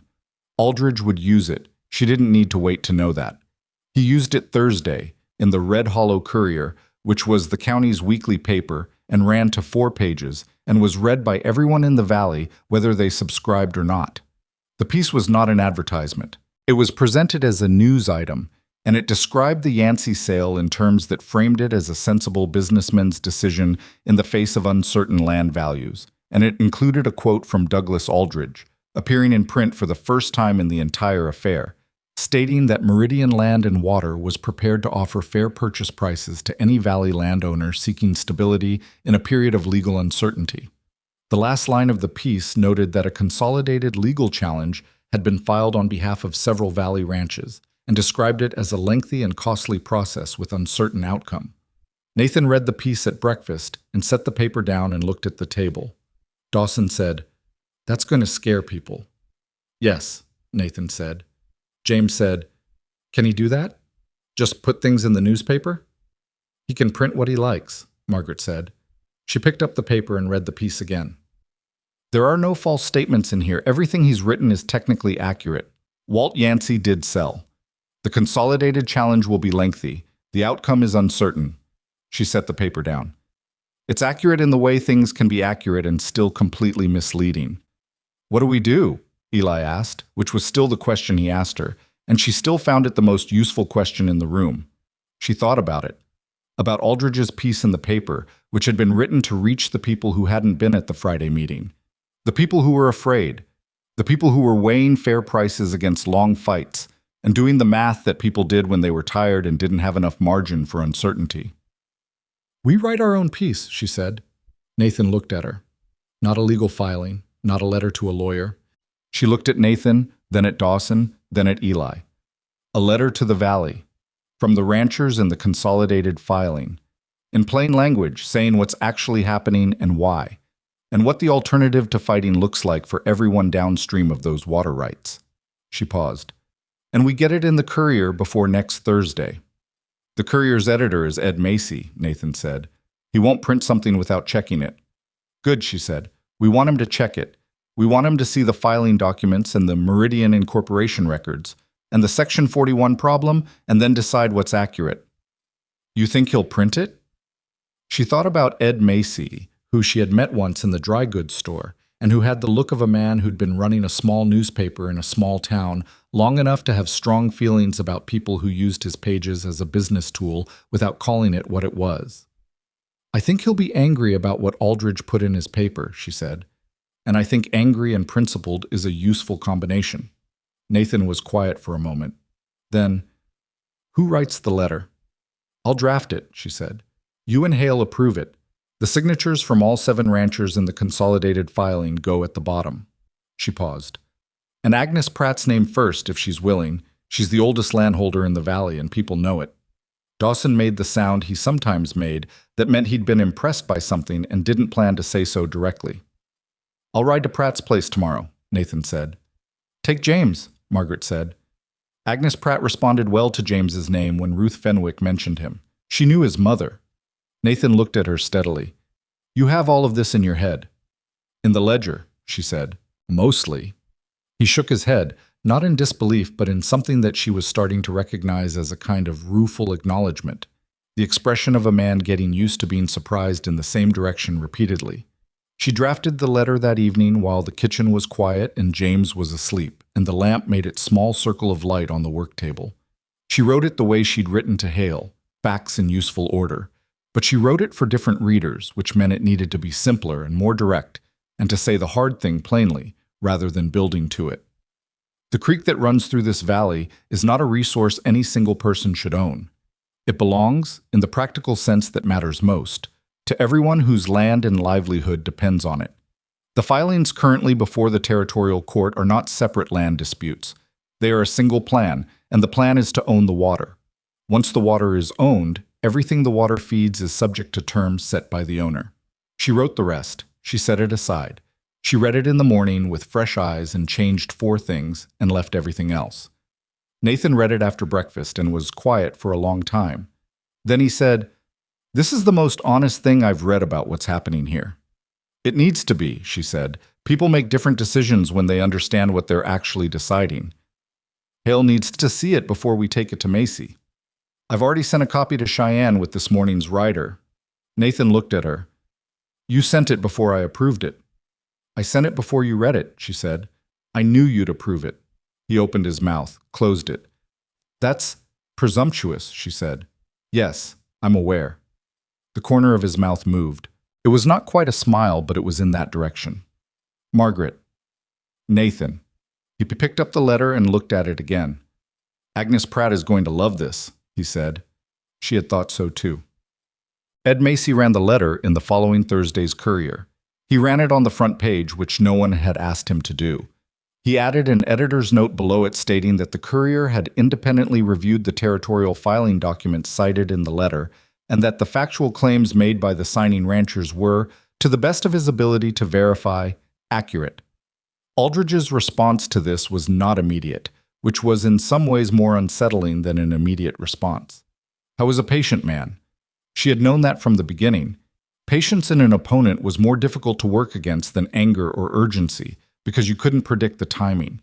What he did, a week after the letter ran, was quiet and direct and aimed at the thing he'd clearly identified as the center. He sent a man to the Cole Ranch with a personal message for Margaret Voss. The message was brief. It offered her specifically a position as household manager at the Aldridge estate in Laramie at a salary that was more money than she'd seen in her life, starting immediately.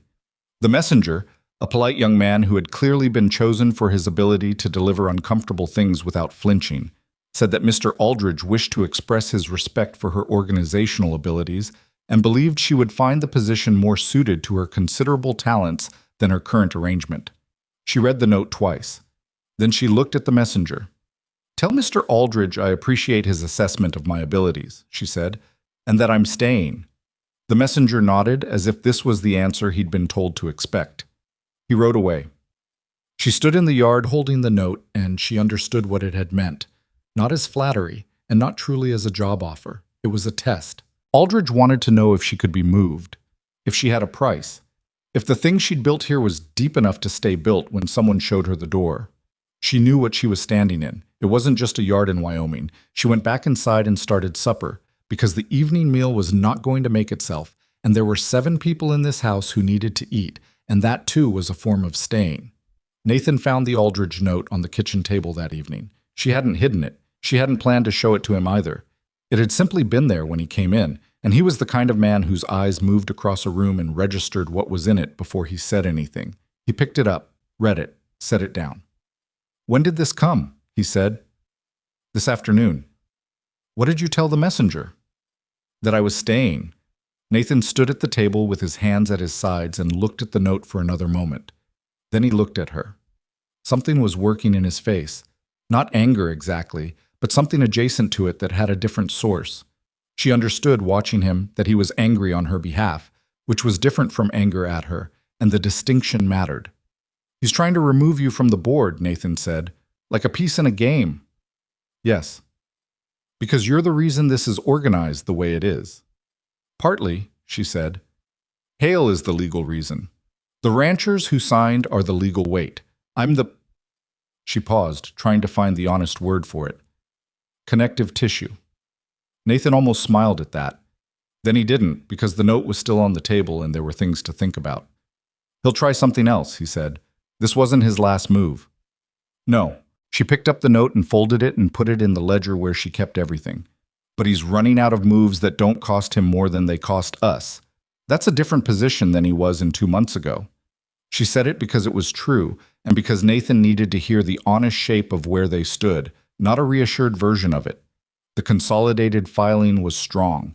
Hale had said so without his usual attorney's hedging. The Section 41 violation was documented and clear. The pattern of the filings, laid against the Meridian capitalization records, told a story that Judge Croft would have to work to ignore. But working to ignore things was not beyond powerful men. She knew that. And the hearing was still 2 weeks away, which was 2 weeks for Aldridge to find the angle she hadn't covered. She put the kettle on and didn't say any of that, because there was knowing a thing, and there was saying it at the wrong time, and knowing which was which had kept her functional through most of her life. The angle she hadn't covered turned out to be W. Crab, the surveyor. Hale sent word from Cheyenne on a Wednesday, 8 days before the hearing, and the word was this. Crab had filed an amended survey report with the Territorial Land Office, revising his original notation on all 3 properties. The revision was technical, adjusting the boundary descriptions by measurements so small they would be invisible on any practical map. But in legal terms, the amendment called the original survey work into question, which meant the evidentiary foundation. The consolidated challenge had been partly built on, was now contested. Margaret read Hale's letter 3 times. Then she read it a 4th time, looking specifically at the date Crab had filed the amendment. 9 days ago. 4 days before Aldridge's messenger had brought the job offer to the Cole Ranch. Crab had moved first. The job offer had been the distraction. Look at this hand while the other one moved. She had been so focused on what the job offer meant in terms of Aldridge's assessment of her that she had missed the timing entirely. She sat with that for a long time. It was an uncomfortable feeling, not panic, which was something she'd gotten good at not doing, but something colder. The feeling of having been outmaneuvered by someone who was patient enough and organized enough to set 2 things in motion at once and count on you to watch only one of them. She went to find Nathan. He was in the barn with Dawson, going over the tack inventory. She told them both what the letter said. Dawson's jaw set. Nathan was quiet for longer than usual. "What does it mean for the hearing?" Nathan asked. "Hale says it complicates the survey evidence. Not destroys it, complicates it." She thought through it as she said it. The original survey was the foundation we used to show the filing dates relative to the property boundaries. If the boundaries are now in dispute, Aldridge's lawyers will use that to blur the timeline. "So we need another way to establish the timeline," Dawson said. She looked at him. "Yes. Without the survey dates. Without Crab's survey dates." She was still thinking. The survey dates were one piece, but the land office records are separate. The filing dates for the Creek claims are in the public record and don't depend on Crab's survey documentation to be what they are. The pattern is still visible. She paused. What Crab's amendment does is give Aldridge's lawyers something to argue about, a technical dispute that takes time and muddies the water. "Muddying water," Dawson said, in a tone that made the metaphor feel like a specific kind of irony given everything they were fighting over. "We need Crab," Margaret said. Both men looked at her. If Crab amended the survey, someone told him to, or paid him to. If we can show the amendment was made under pressure or for payment, it becomes evidence of interference rather than legitimate correction. She looked at Nathan. "Does Hale have any way to get to Crab directly?" "Crab's in Laramie." "Hale's in Cheyenne, that's not far." She was already thinking about the letter she'd write that afternoon. A deposition from Crab, or even the threat of one, might be enough. If Crab amended the survey because Aldridge's money was behind the original contract, he was being paid to survey those properties in the first place, Nathan said slowly. Which means he already has a financial relationship with Meridian or with Aldridge directly. If Hale can establish that, the amendment isn't a legitimate correction. It's a continuation of the same arrangement. Nathan looked at Dawson. Dawson looked at the middle distance. "Hale needs to know this today," Dawson said. "I'm writing the letter now," she said. She was already turning back toward the house. "Margaret," Nathan said. She stopped. "You saw the timing on the letter," he said. "The job offer and Crab's amendment." "Eventually." "How long did it take you?" She was honest. "Too long. 20 minutes, maybe. I should have seen it immediately." He shook his head. "Most people never would have seen it." She didn't know what to do with that, so she went and wrote the letter. The letter reached Hale the following day. His response came back in 36 hours, which was fast enough that she understood he'd moved on it immediately. He had found Crab. Not the man himself, not yet, but the paper trail that Crab had left, which was substantial because Crab was a surveyor and surveyors left paper trails by profession. The original contract for the 3 surveys had been issued through a Laramie business agent whose name appeared in 2 other Meridian land and water transactions. That single thread pulled had unraveled enough to give Hale what he needed for the hearing. He wrote, "I have enough to put Crab's amendment in context for Judge Croft.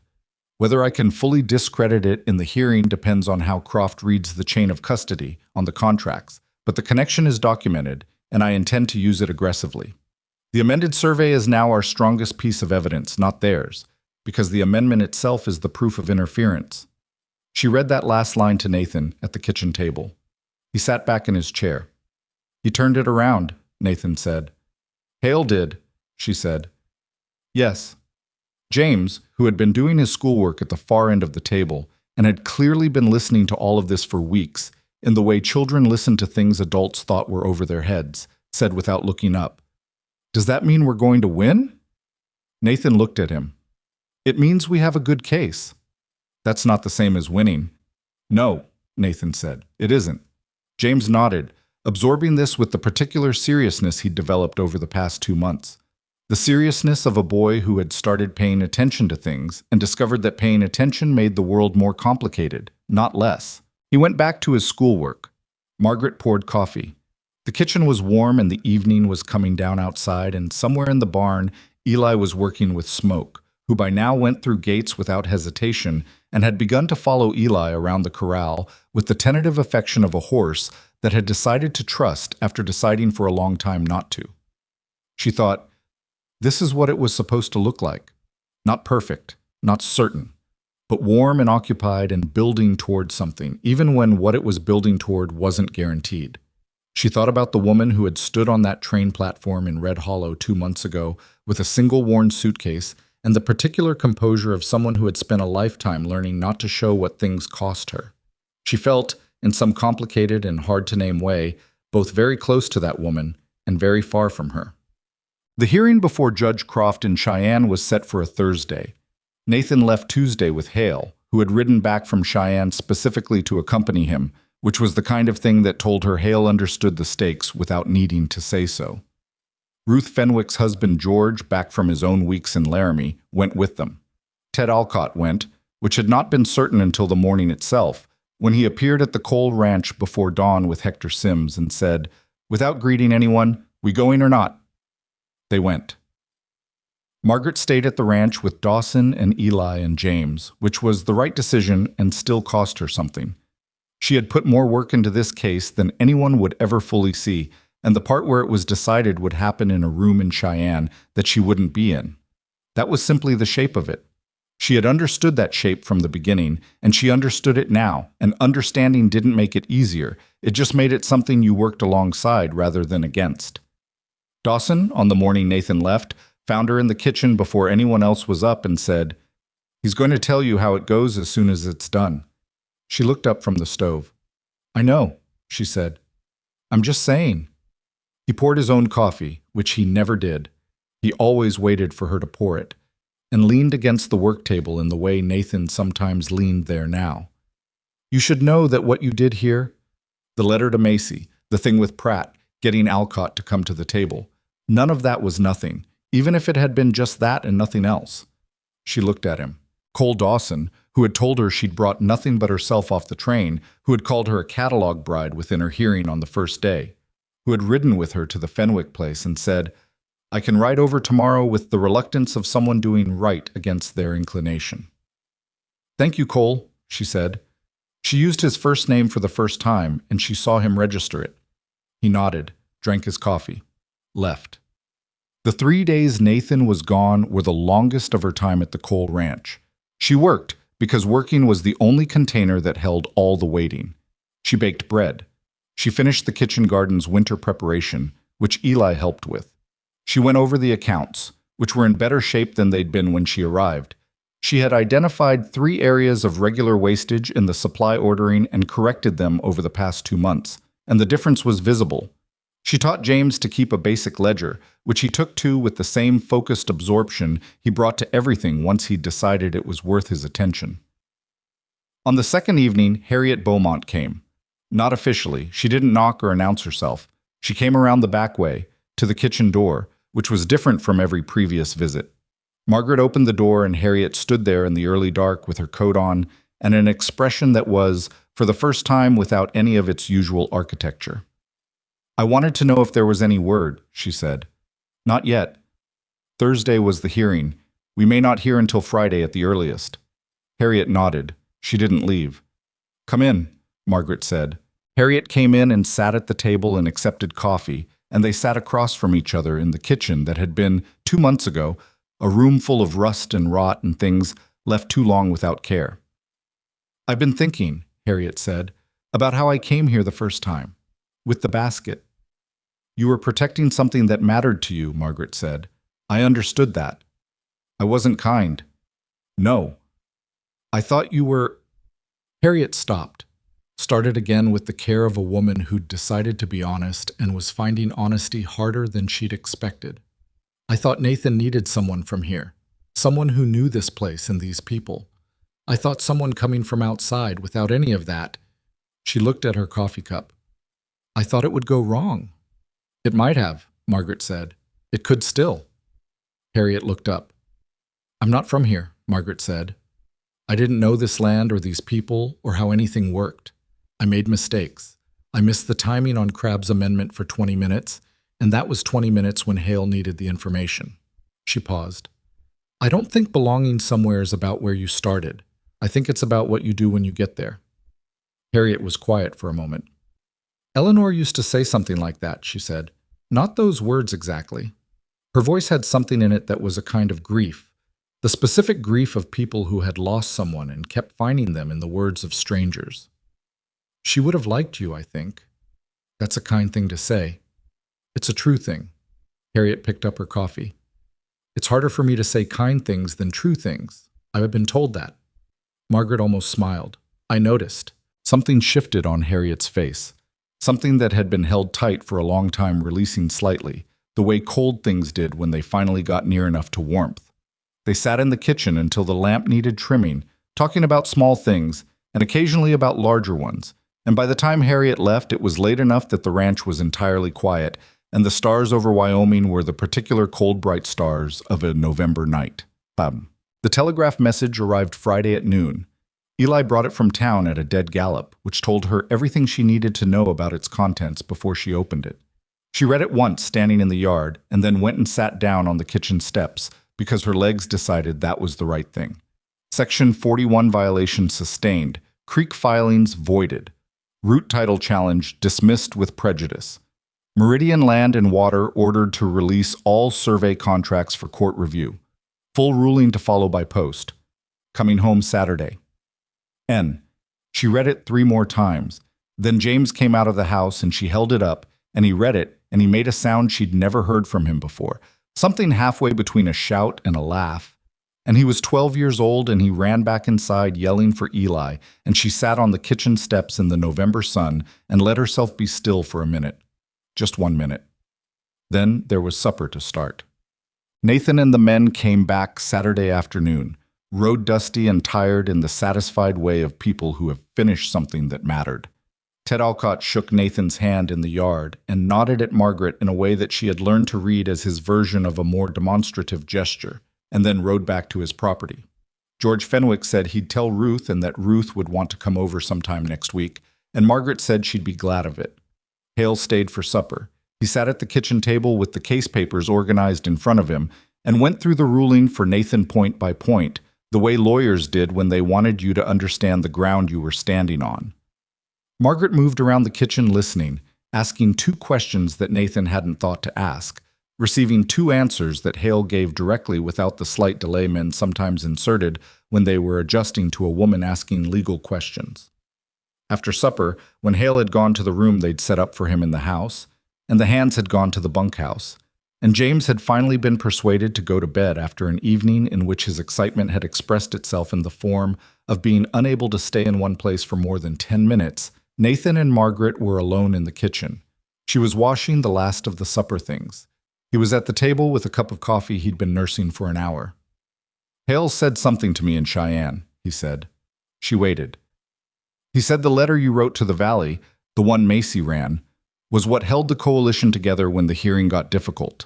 Aldridge's lawyers spent half the morning trying to cast the Consolidated Challenge as a group of ranchers who'd been organized by an outsider who didn't understand local affairs." He paused. Hale said the letter was proof they were wrong because it was written by someone who understood this valley better than people who'd been in it their whole lives. She kept her hands in the basin. "Hale is generous. He's accurate." Nathan set down his cup. He said it was the best piece of plain argument he'd read in 30 years of legal work. He asked if you'd considered the law. She laughed. It came out before she could manage it. A real laugh, the kind she didn't always let out. The law. He was serious. I know. She dried her hands. That's what makes it funny. Nathan was looking at her with the expression she'd been watching develop over 2 months. The one that had started as a calibration and had deepened into something that had no simple name. He got up from the table and came to where she was standing. And he was a tall man and she was not a small woman, and they were the same kind of solid that people became when they'd done hard work for a long time. I told you something, he said, a few weeks ago, in this kitchen, that I wanted to know you better. I remember. I want to say it again now that the immediate crisis is not happening and I have a clearer head. He looked at her directly, which was the way Nathan Cole said the things he meant. I am not a man who says things he doesn't mean.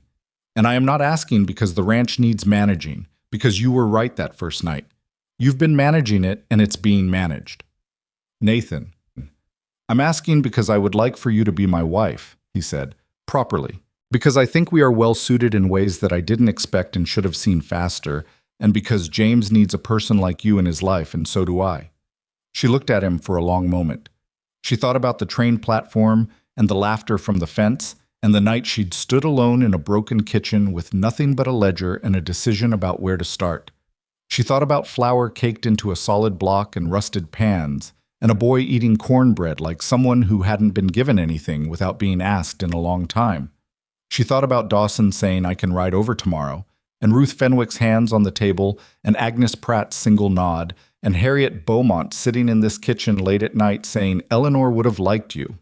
She thought about what it meant to belong somewhere.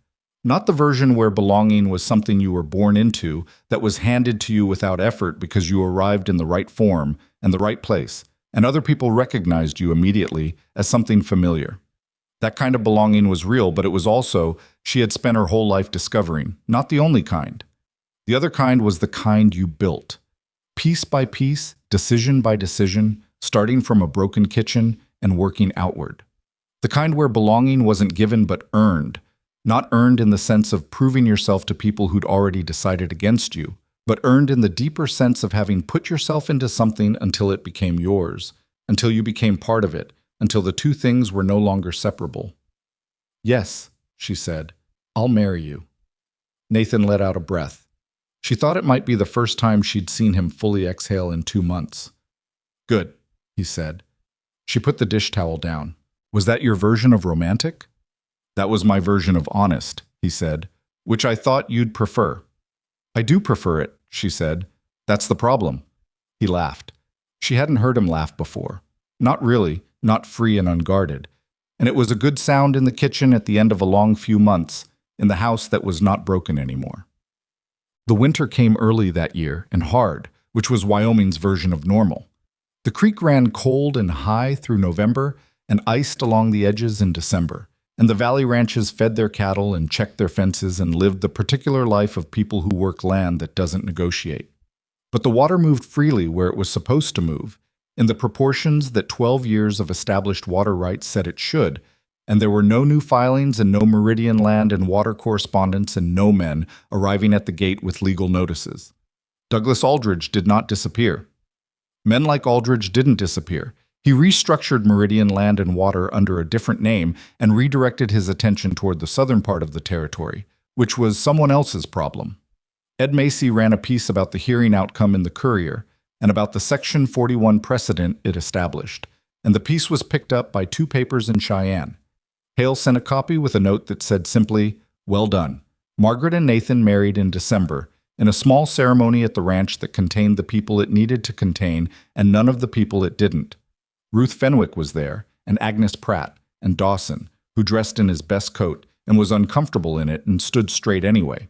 Eli stood beside James, who was a groomsman in the serious and slightly self-conscious way of 12-year-olds given a formal role. Harriet Beaumont came. She sat in the front row because Margaret had asked her to, and there was a moment before the ceremony when Harriet touched Margaret's arm briefly and said nothing, and Margaret understood what was in it and nodded, and that was enough. There was no music.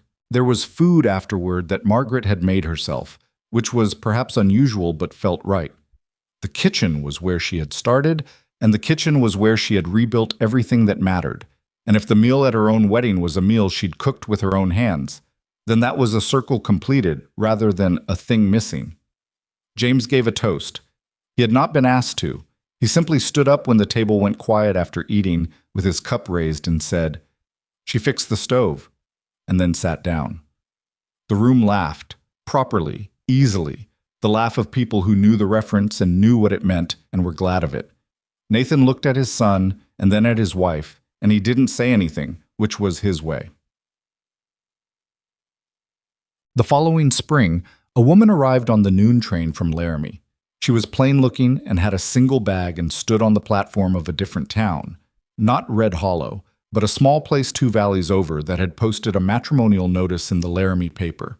She was 31 years old, and she had never been west of Ohio, and she stood on the platform with the particular composure of someone who had been underestimated so long that they had built their whole life on the assumption that no one would see them coming. Margaret did not know this woman. She would never meet her. But if she had been standing on that platform, she would have recognized her. The way you recognized a country you'd been to before, or a season you'd survived and knew you could survive again.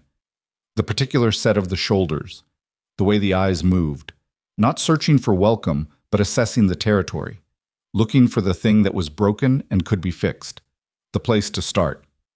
Every frontier Margaret had come to understand got the women it didn't deserve.